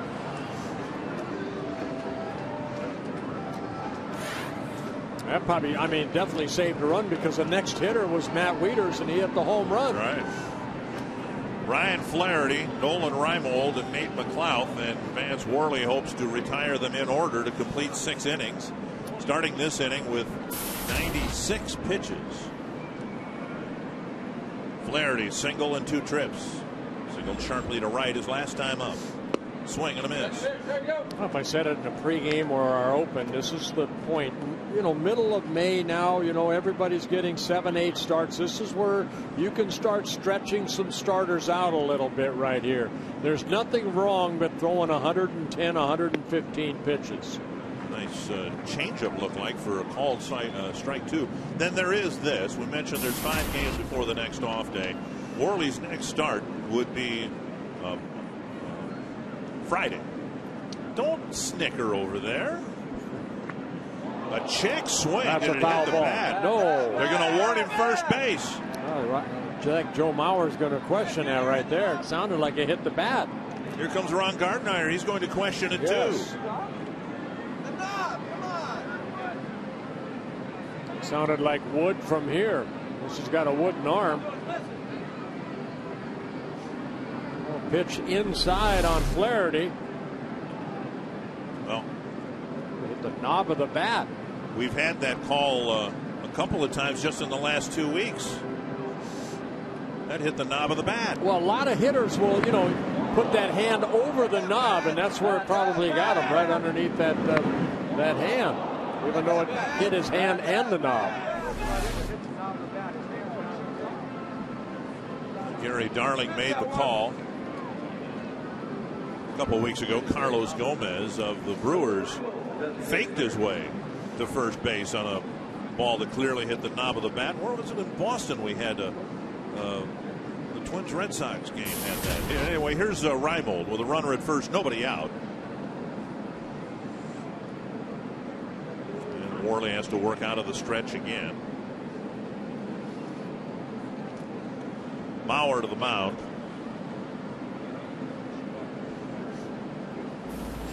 Reimold 0 for 2, a comebacker to the mound and a pop up to short.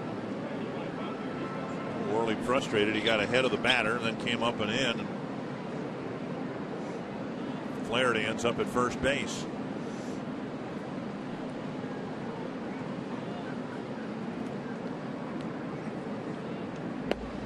Called strike.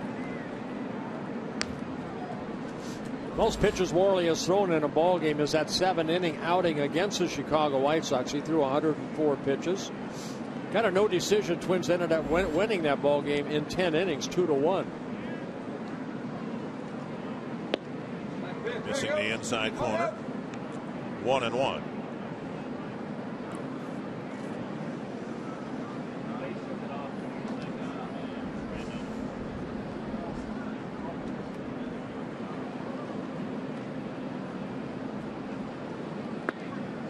Twins bullpen stretched thin and banged up. Glenn Perkins unavailable to pitch tonight because of the tweaking he suffered in the left rib cage area.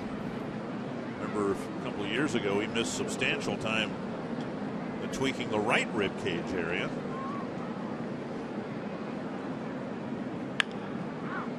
Remember Jared Burton's pitched in back-to-back games. He's told Ron Gardenhire if he needs him, he can give him an inning tonight, but that would be breaking new ground for Burton since his shoulder surgery.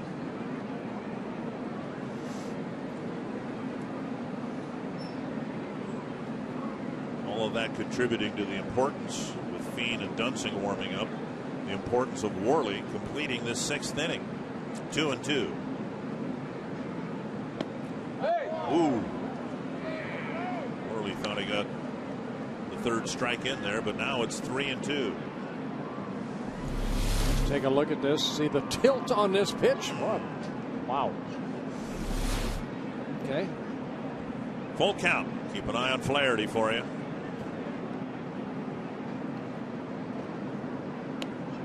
Worley will do the same.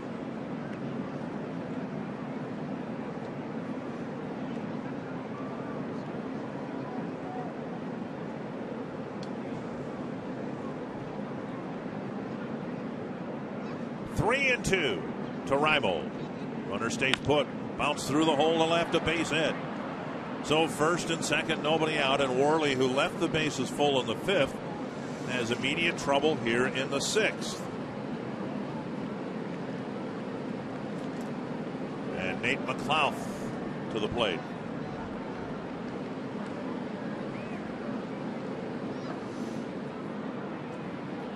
And manager talking to the pitching coach. McLouth, the one man that's been retired 3 times by Worley tonight. A couple of ground balls and a pop-up. Worley's kept McLouth in the infield. Well, Twins maybe looking for bunt right here. Trevor Plouffe in on the grass at third base. Up and away, ball 1. McLouth waiting for a good pitch to bunt. McLouth on the year, 1 sacrifice. The 5th inning, even though the Orioles didn't score, was so long for Worley. He's at the very limit in terms of pitch count and all that here. Pitches under duress, he's had that in the last 2 innings. Gave up the home run, had a tough time in the 4th inning. Long inning in the 5th, and now immediate trouble here in the 6th. Yeah, he has not walked anybody, or excuse me, 1 intentional walk, that coming to a Weeder's last inning, but a lot of pitches thrown. 2-0. See if the bunt's still on. They get him a chance to swing away, and Ramirez has to retreat to the gap. There's the catch, and the throw coming into second base. So once it got to 2-0, Buck Showalter says, yeah, take a shot at it. Reimold hit it well. One of the deepest part of the parks, 1 away. Well, that ball hit deep enough to allow Flaherty to tag up at second base, and Reimold has to stay at first. Machado has a couple of hits against Worley. And they're going to let Worley face Machado, and then almost certainly Markakis would be facing Dunsing, I would think. How about a double play ball right here? And Dunsing can maybe start next inning. Double, a single, and a ground ball off the bat of Machado. What makes Machado's presence, and he has a presence about him so remarkable, his youth certainly, but also his ability to play third base. This guy was a shortstop. Ball 1. They moved him to third because that's where the need was, and he played very well over there and has again this year. Yeah, number 1 pick by the Orioles, 3rd overall in the 2010 draft. Big at bat for Worley and the Twins. 1-0 to Machado. Missing inside, and Worley finds himself behind in the count again. He hit Flaherty after being ahead of the count. Ran the count full to Reimold. Fell behind McLouth, 2-0. Now 2-0 to Machado.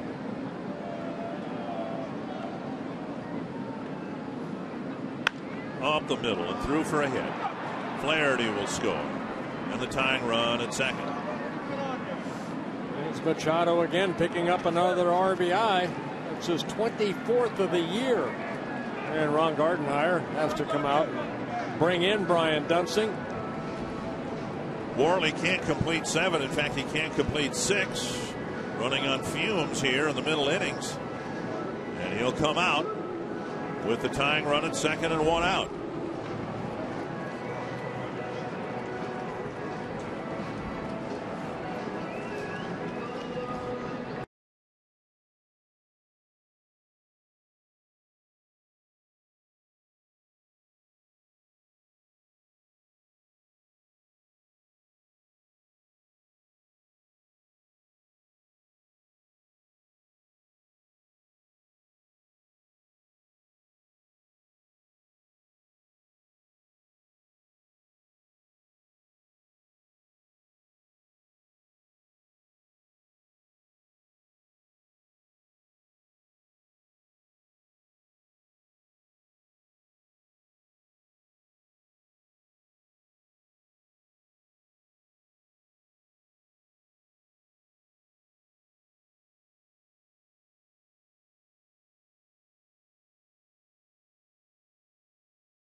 changed, though. We have time to tell you that Ryan Presley's been rock solid out of the bullpen this year.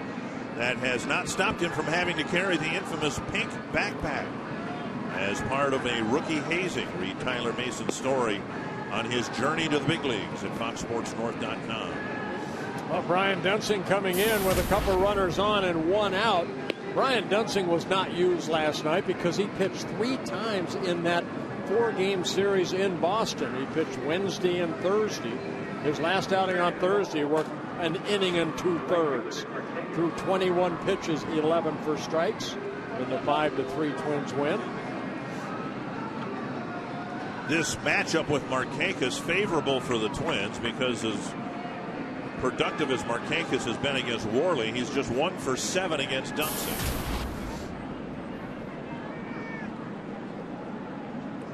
Markakis with 2 hits. He did not get a hit his last time up, but he had a screaming 1-hopper that Plouffe couldn't handle. Ball 1. All the arms out of that Twins bullpen right now. Dunsing is maybe the one that needs to be protected the most, simply because he is the only left-handed reliever this side of Glenn Perkins, who's the closer. So you have matchups like this. Ground ball to second. There we go. Turn it. Dozier to Escobar. Double play. Very Great nice job by Dunsing. On his second pitch, he gets a double play grounder, and the Twins come off the field with the lead.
Sports North is presented by McDonald's. Catch a filet of fish extra value meal today. McDonald's, I'm loving it. And by Toyota. Let's go places. To find the nearest Toyota dealer and check out our current offers, visit buyatoyota.com. Twins up a run, looking for more. Eduardo Escobar leading it off against Troy Patton. It's been a good game for Escobar. Been kept busy at short, but he's also reached twice and scored twice. Delivered a double to left center field, scored in the third, walked and scored in the fourth. Up high, 2-0. Twins didn't do anything against Patton in the fifth. Don't like the chances of this game finishing 6-5. Oh, come on. I don't. Saw the Orioles score 9 times last night, 5 times already tonight. Booked foul. Twins don't have their closer available to them.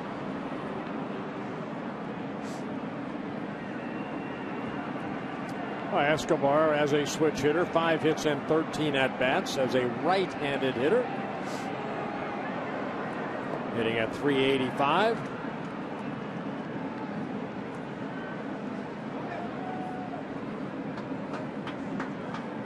Two and one to Eduardo Escobar. Up high.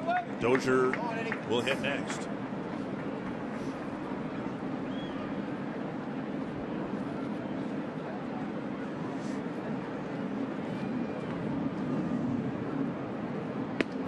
And Escobar draws his second walk. And Pat now has to deal with Escobar and his speed at first, leading off the sixth. Brian Dozier delivered a 2-run double in the fourth. Justin Morneau later in the inning delivered a 2-run single. Twins scored 4 to take the lead. That was a huge hit for Brian Dozier. I know you called the double. I mean, it worked out perfect. Big 2-out hitting right there by Dozier. You know, and then a couple batters later, the 2-run single by Morneau after a couple walks. So, yeah, Brian Dozier, that was a big hit for him. That put the Twins right back into the ballgame. Tied the game, and then Justin put the Twins up. One strike to Dozier. Bumps up the line, foul. 2 strikes. Not only is it the fishing opener, it's also Frank Willis's birthday today. Yep. Now, who do you think he'd appreciate having sing "Happy Birthday" more? Of me singing it or you singing it? Probably none of us. So we just wish nobody him a in here. Just wish him a happy birthday. Happy birthday, Okay, Mr. Willisy. Former teammate of mine, former manager. I mean, Frank did it all for this organization. Still does, whatever they ask him to do. Yes. Frankie, happy birthday to you. Make sure Lila makes you a good dinner. Thought of that as I see Dozier going to the plate, second baseman, middle infielder. That's what Frank was during his time with the Twins. 1-2. And fantasy camper. Yes. Always a big hit at the fantasy camp. And you know what happened back in 1982 on this date? The hitting coach, Tom Bernansky, got traded over to the Minnesota Twin organization. That's right. Along with relief pitcher Mike Walters for Doug Corbett and Rob Wilfong. Up the middle. Gloved by Pat. You put him. Throws low. Out at second. Out at first. It wasn't pretty, but somehow the Orioles turned 2. I'm surprised J.J. Hardy was able to keep his foot on the bag, getting that short throw from Patton. It was a turning point in the game in Boston the other night. John Lackey turned and threw the ball into center field. Well, take a look right here. He kind of softly hit it, and yeah, he kept his left foot on the bag and then made the throw over to Davis. Yep, right there. There's the force out, and then the out at first for the double play. Now Mauer has reached all 3 times, scored twice, single, double, and an intentional walk. Strike 1.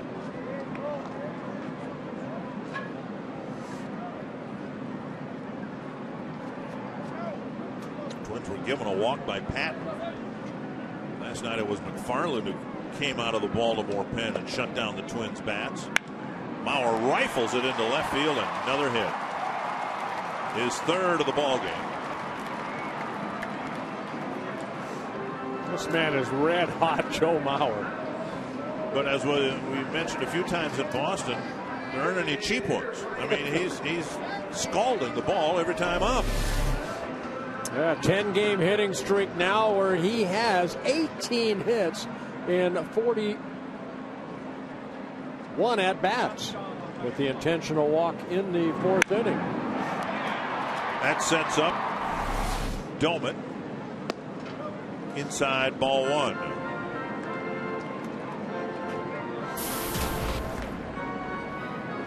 Doman walked in the 4th inning. And then Morneau jumped on the first pitch and drove in 2 runs with a single. Fouled off a foot, 1-1. Doman hitting now as a right-handed hitter where he has 8 hits and 29 at-bats. 276 average as he walks that off. So where this hits him, you wear the pad on that left leg and it gets you on the back foot.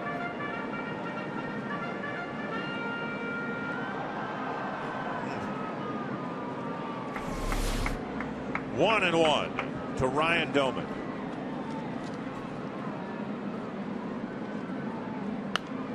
Foul back and out of play.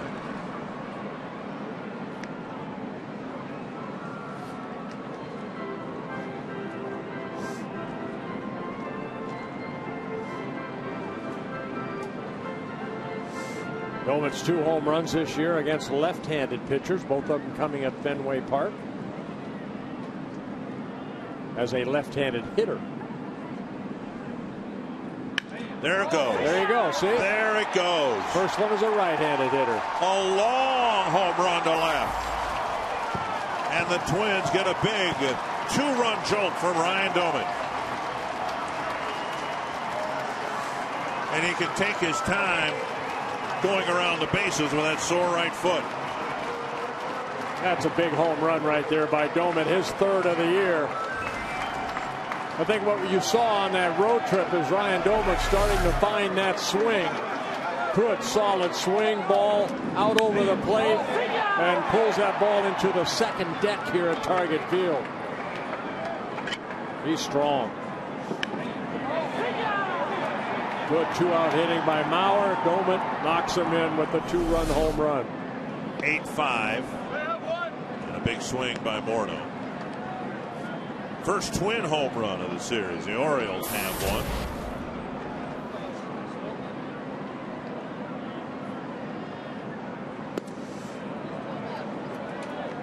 Two strikes to Morneau. 3 runs batted in for Morneau. 24 on the year.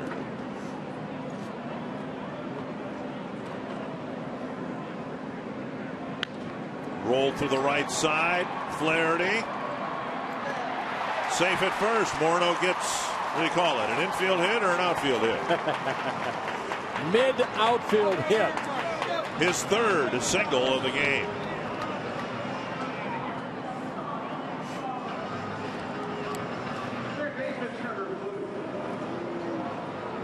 Now Trevor Plouffe, who's 0 for 3. Let's take a look at the pitch right here. The breaking ball, Justin, with Flaherty playing in shallow right field. The throw high, Davis has to leap for it, but Justin beat it out. Now Plouffe. Chop to the right side. Easier play for Flaherty. That ends the innings. Good 2-out hitting. Bauer with a single. Doman with a home run, and the Twins lead by 3.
Twins in front, trying to add more runs as we move along here. Our Pepsi fans of the game bundled up a little bit. Hey, we want to wish everybody a happy Mother's Day. I know it's a little bit early, but it's tomorrow. Yeah, okay. And you know, I met a lot of people here today that are celebrating Mother's Day as a family tonight here at Target Field. And I can tell you right now, partner, you're going to have a special Mother's Day tomorrow your first Mother's Day without your mom is a special one. And a lot of us lost our mothers, and we'll think of them fondly tomorrow, even though they're no longer with us. Sure. I know where she's at. She's up there looking down at us. Probably wagging her finger at you right now. Adam Jones leads off the 7th inning. He'll be followed by Chris Davis and Matt Wieters, and Brian Dunsing with his second pitch of the ball game may have turned this ball game irreversibly back into the Twins' favor. I agree, and I think, you know, right now he'd like to get through the 7th inning and see where it goes from there. But a big double play off the bat of Nick Markakis to end the 6th inning. Jones hits it hard to center, and it's wobbling out to center, and Ramirez stayed with it. You talked about a ball last night appearing to knuckle out to right field. That one from behind home plate, you could see it wobble out there. And that's what Ramirez is almost saying, you know, hey, I had to stay with that thing. The old Charlie Huff, Tim Wakefield knuckleball. So one down quickly in the 7th, and here's Chris Davis. It'll be very interesting to see what happens here to get the Twins hope the final 8 outs, and who will get them. Again, Glenn Perkins unavailable, and the Twins are going to be very careful with that thing. The little tweak on his left side because of how long it took him to come back with a tweak on the other side a couple of years ago. Here's Davis. They would prefer to not use Jared Burton, but they may be left no choice. You saw Swarzak warming up before. That's why you hope Dunsing can get some quick outs here, maybe one more, his longest outing, an inning and 2/3, and that was in his last outing in Boston. Morneau to Dunsing, 2 down. Now the Twins did, for the time being, in an emergency situation, move Pedro Hernandez into the bullpen. The Twins starter in position to give them some help, but I would imagine that would have been more in a long relief role. Ryan Mattis warming up in the Baltimore pen. Yeah, Hernandez, remember, only went 2 innings in his last start. But Dunsing has gotten 4 outs from 3 batters, and now will face Matt Wieters. And only on 7 pitches. There too. you go. That might be one of the key numbers we discuss here tonight.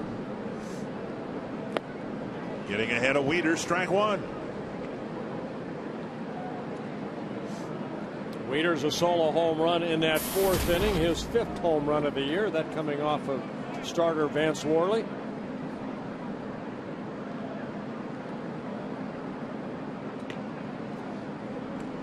One and one.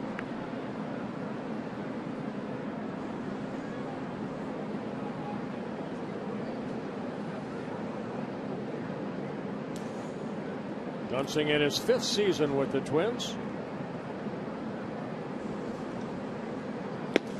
Strike call on the outside corner. Remember in spring training when there was still some thought of Dunsing being a candidate for a starter, he tried pitching from the full windup, and now that his role has been defined as that of a reliever, he's limited to his deliveries to the stretch position. Well, I think we all have seen Dunsing as a starter compared to a reliever. He's done a much better job as a reliever. Busted bat. And a drop in left by Arcia. Wieters will reach. And I've tried to have one eye follow the bat, the other eye follow the ball. And the splintered end of the bat sailed over the Baltimore dugout. Always a dangerous play where you see a shortstop go back, and not the bat too, but you see 2 outfielders converging into a little flare like that. And it was Arcia that came out of right at the end, dove for the ball. It looked like he got a piece of his glove, but then ended up getting out of the glove for a base hit. So Wieters will be credited with a base hit. J.J. Hardy will hit with 2 outs and a man at first. Hardy 1 for 3 on the night. Hit a fly ball with the bases loaded in the 5th inning and 2 out. And Dunsing starts him with a fastball and a strike.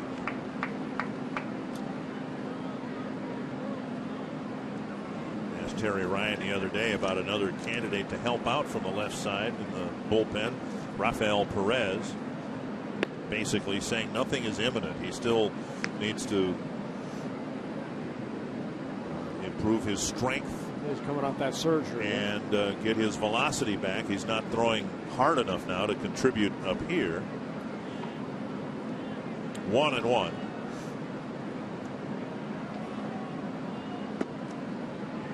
Dunsing pitching Hardy carefully, leaving another one outside. 2-1. Twins had Tyler Robertson with them early in the year. He was sent down.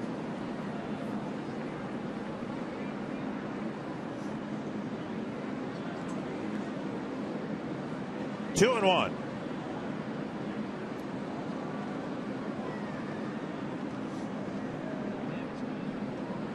Orioles out hitting the Twins 12-10. Dunsing trying to hold on to a 3-run lead and lead to Vance Worley's first win as a Twin.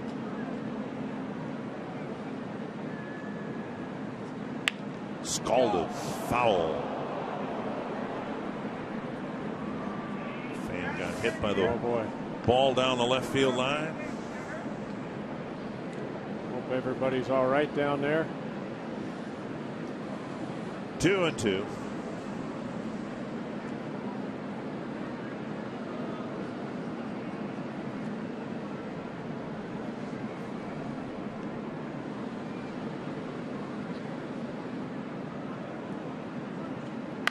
Tapper right side. Dunsing lets it go. And Dozier flips to first. Good inning for Dunsing. He's got 5 outs. And he's only thrown 16 pitches.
Scored again tonight. Well, the Orioles put 3 on the board in the first, but the Twins came back with 2 in the bottom of the third, and then a big 4-run fourth inning. Morneau picking up a couple runs. Morneau with 3 hits in a ball game. Mauer with 3 hits in a ball game. Justin driving in 3, and then Ryan Doman with his 3rd home run of the year versus a right-handed hitter. A big 2-run home run in the 6th inning. Well, the Twins lost a 9-6 ball game last night. 6 runs, not enough to win a ball game last night. So the Twins trying to score more runs. 8-5, they've got the lead going to the bottom of the 7th. And Brian Mattis comes out of the Baltimore bullpen. Yeah, Mattis making his 16th appearance on the year in his 5th season with the Orioles. He's kind of been like Brian Dunsing. Do we start him or do we keep him in the bullpen? And right now he's doing a pretty good job in that bullpen, which a very good bullpen for the Orioles. Sure, that opponent batting average is 156, so it'll be a lefty. Chris Parmelee leading things off. Parmelee, Arcia, and Ramirez here in the Twins' 7th. Parmelee with a walk, a single, a fly ball to left, but a huge, tremendous catch in right field, laying out on the warning track. Busted bat Oh, Machado stayed with a tough hop and threw him out. A little short hop right there. He stayed in front of it and able to get it in the glove for the first out. One down quickly here in the 7th, and that'll bring up Arcia. Arcia 0 for 3. A strikeout and a couple of fly balls to center field. Indians leading the Tigers 6-1 in the 7th. Justin Verlander threw 110 pitches in 5 innings. White Sox are trailing the Angels 3-2. Royals trailing the Yankees 3-2. Last night the Tigers, the only team in the division to win a game. 1-0 to Arcia. 2-0. Last year, Matt is 26 years old, did it both. He started, he relieved, 6-10 with a very high ERA at 4.87. Most of those runs as a starter. Done a pretty good job in the bullpen. Talked about it in Baltimore. The Orioles, great year, had a wonderful season, got into postseason play. They didn't have anybody approaching 200 innings pitched last year. They had just one guy qualify for the ERA title, tomorrow's starter. Arcia swings and misses 2-2. Wei-Yin Chen will go against the Twins tomorrow. Arcia is going to have to get used to left-handed pitching because the Twins will face 2 lefty starters the next 2 games. 2-2. Off the screen in front of the Baltimore dugout, and that cost him a bat.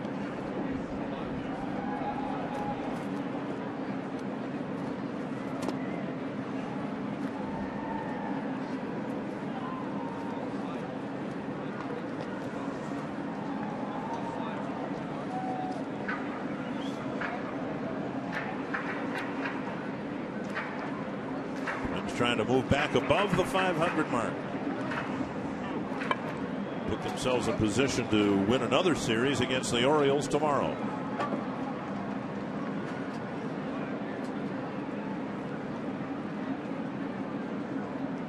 And Arcia strikes out for out number 2. Yeah, nasty slider down and away by Mathis. We'll bring up Wilkin Ramirez. Good location right here. Hard breaking ball. Ramirez has not gotten the ball out of the infield. Pop up and a couple of ground balls. Strike at the knees.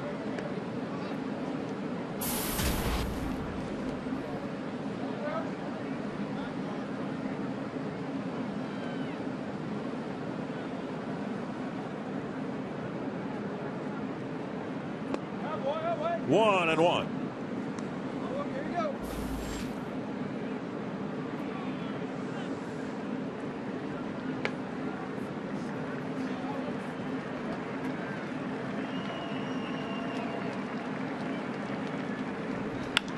Bouncer to third. Machado gobbles up the second hop. Fires across. And a quick 1-2-3 inning for Brian Mathis.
Certainly the northern half of Minnesota, ice has been an issue on the fishing opener.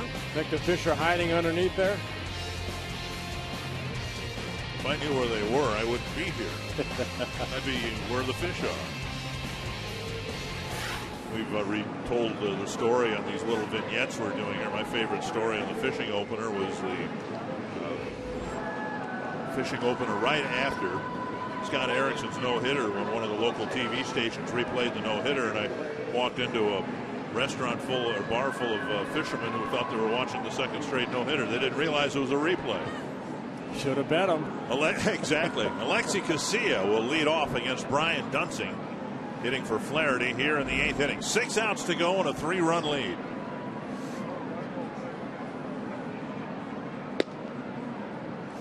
Dunsing with 5 outs. See Hernandez warming up along with Casey Feed. 18 pitches for Dunsing.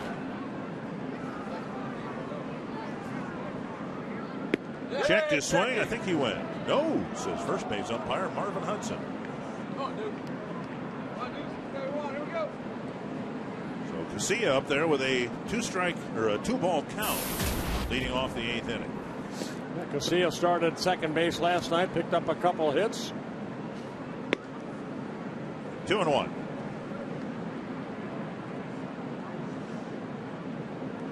They have not scrapped the switch hitting for Casilla, but they are pondering it. Basically, Buck Showalter leaving it up to Casilla. Now he takes that pitch up high. 3-1. Have to make him swing the bat right here. No passes, no free passes for Alexi Casilla. Do not walk him. There's a strike. Taking 5 pitches. It's a full count. Reimold will hit next. Pedro Strop warming up in the Baltimore pen. Tapper left side. Escobar fires over to Morneau. Perfect throw across the diamond, head high, 1 away. Was something on it.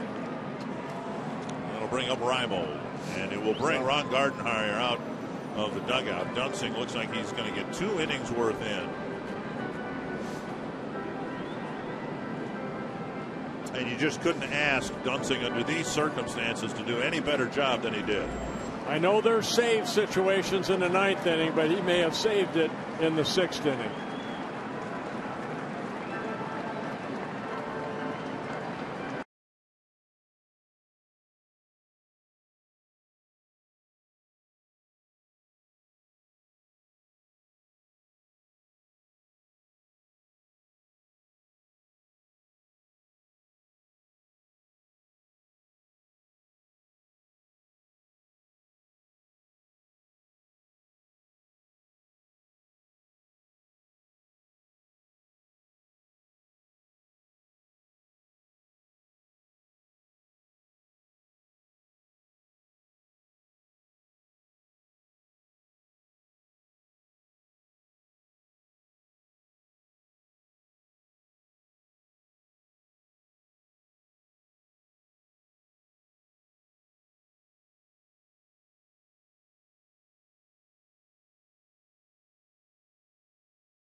Now is a good time as any to get a group together and head down to Target Field, whether it's a business group, church group, school group, just a whole bunch of your friends and neighbors together. Make a game of it.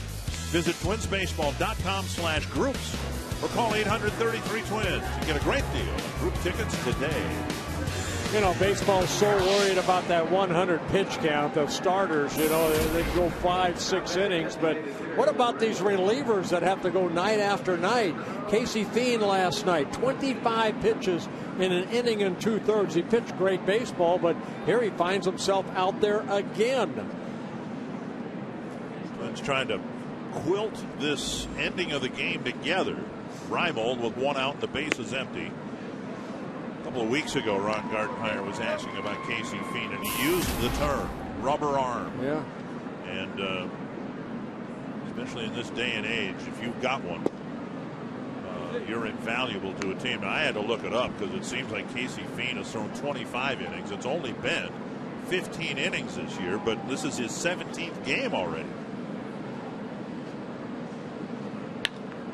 Off the end of the bat to Escobar. Again, Escobar with an accurate throw. Moreno caught it right in front of his nose. 2 down. What you got to love about Casey Fiend, a guy that spent a lot of minor league, games in Tiger organization, went to the Astros, now in his 2nd season with the Twins, is a guy that works quickly. Basically, fastball, slider, here it is, and hopefully hit it at somebody. He's done a great job. We've seen the ERA in the last week kind of bubble up a little bit because it's been relied upon too much. 2 ground ball outs, and strike 1 now to Nate McLeod. Well, what hurt last night, the 6 runs that was put on the bullpen by the Orioles. They came in 2nd best in the American League behind the Indians yesterday. Slap foul, and Fiend trying to get a quick 2nd and 3rd out here in the 8th inning. I mean, no fooling around. He's going to rub up that ball. He's going to get to the back of the mound like he is right there. Okay, what do I want to do? Okay, get to the pitching rubber. Get in that stretch position. Look for the sign. And let's go. 2 strikes. How there about you that? As good a job as Dunsing did in the 6th, Fiend does just as nice a job in the 8th.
Welcome back to Target Field, where the Twins are trying to hang on to a 3-run lead as we head to the bottom of the 8th. Be sure to stick around for Twins Live, presented by CenturyLink. After the game, we'll talk about some 2-out RBIs. The Twins coming up big tonight at the plate.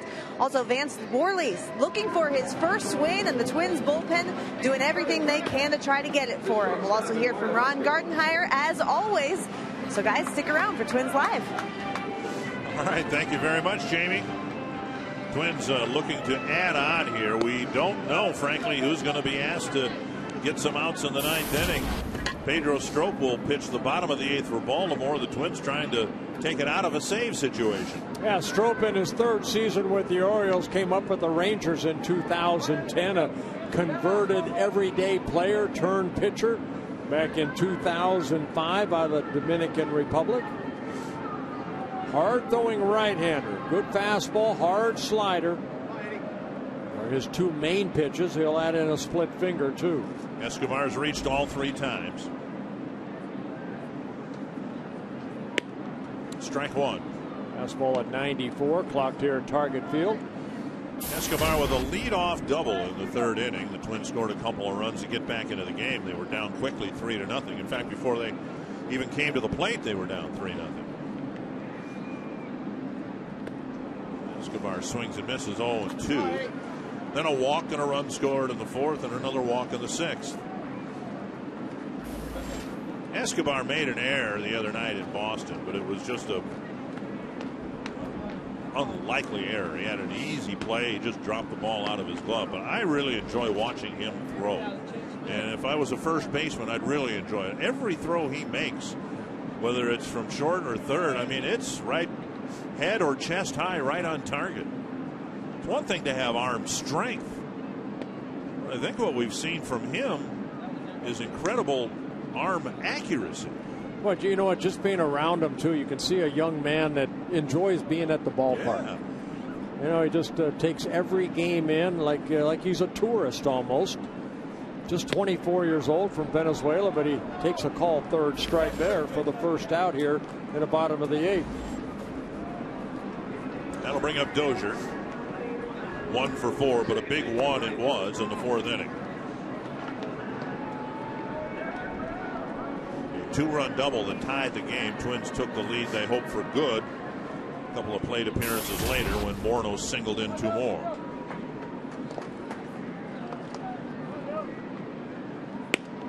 Sticks a fastball just off the corner. Ball 1.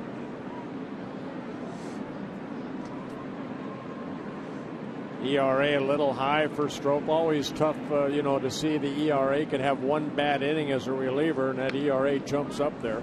Saw that from Casey Fiend. He left that game, remember, in Baltimore, where 3 runners were left on after he left, and then Tyler Robertson gave up the grand slam to Davis, and all hit 3 of his runs scored. That was only 1 run for Robertson, though. Well, Strop last year, 70 relief appearances for the Orioles, 2.44 earned run average. Got a great arm. Jam shot and a bouncer to Machado. 2 down. That'll bring up Joe Mauer, who's reached all 4 times, 3 hits. Century link to what's next. Eventually down the road, maybe a batting title, but a pretty good week for Mauer, hitting .538. And in the month of May, he's hitting .459. Yeah, unbelievable. 10-game hitting streak for Joe Mauer.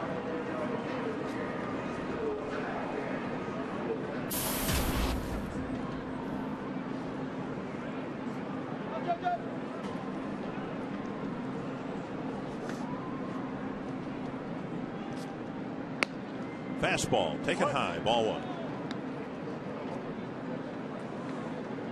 Average was down in the 280s. Now it's 336.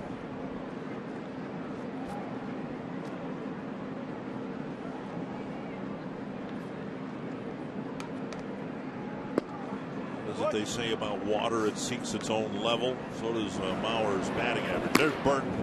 Maybe just have the answer to our question there with Twins hitting in the bottom of the 8th. It might be Burton who gets a chance to get a save tonight. 2-0 to Mauer. A rare swing and a miss. That 95-mile-an-hour fastball up in the strike zone.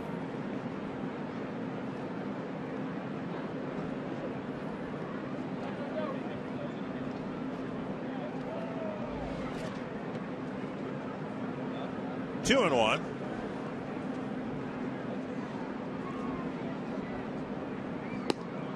Pulled the string on him. Now 2-2.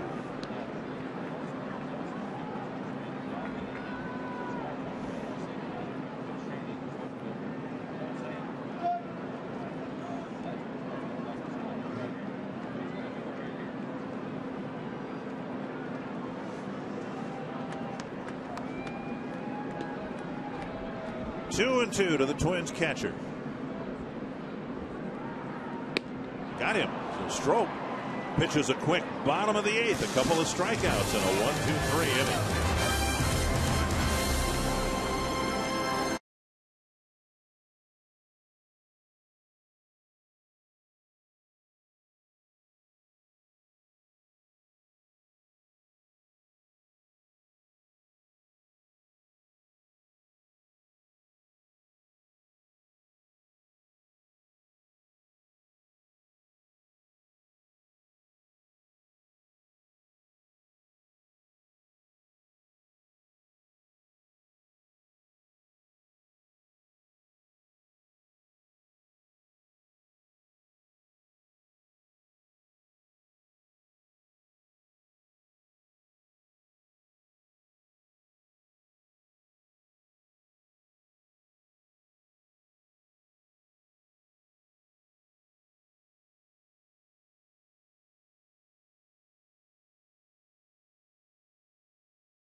Five Twins in front. Time now to give you an updated look at our AT&T Twitter poll. This series in honor of the fishing opener. We're asking you, what's your favorite fish name in baseball?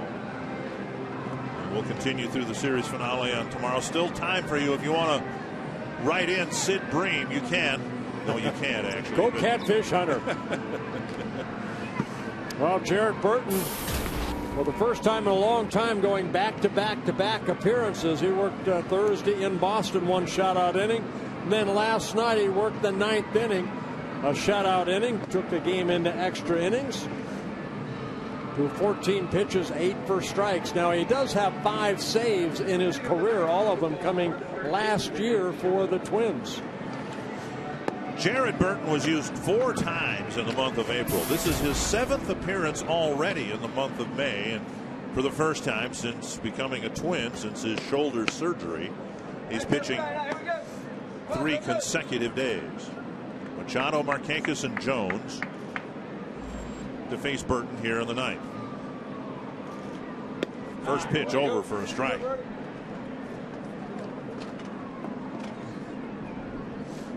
Machado having a good night at the plate. 3 hits in 4 plate appearances.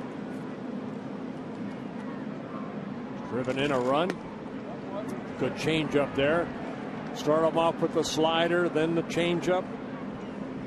Getting ahead of him, 0-2.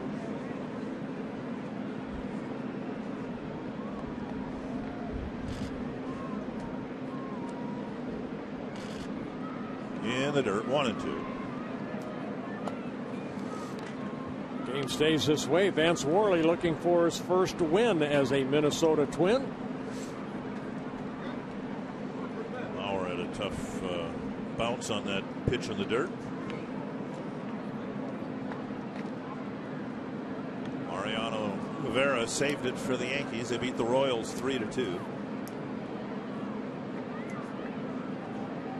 1-2 to Manny Machado. Chopped foul. In fact, a double hit. Burton faced 5 batters last night. Markakis, Jones, Davis, Wieters, and Hardy. Gave up a hit, gave up an intentional walk, but got through the 9th without allowing a run.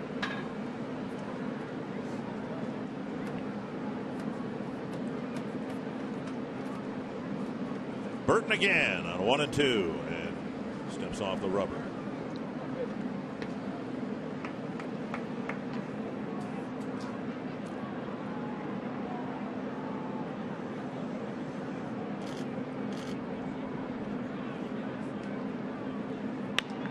Off the end of the bat, Escobar in short center. Squeezes it one away.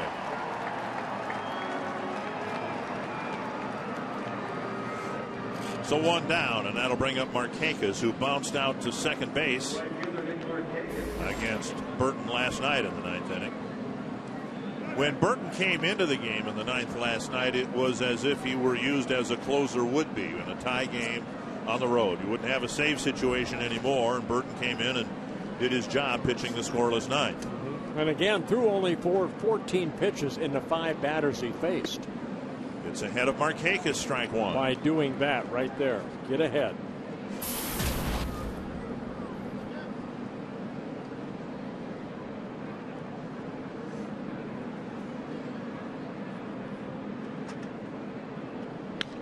Punch to left, hanging in the air for Arcia. 2 outs.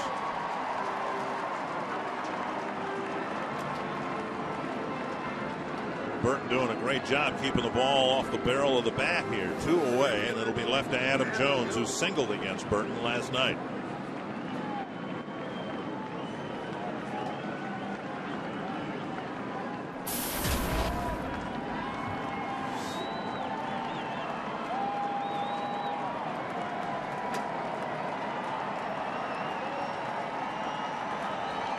A cool night here at Target Field. Burton misses outside, ball 1.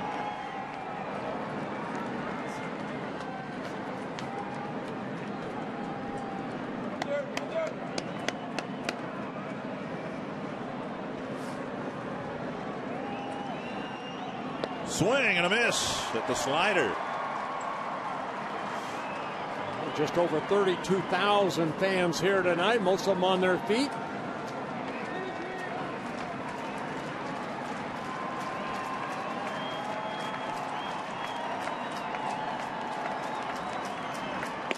Swing and a miss at the changeup.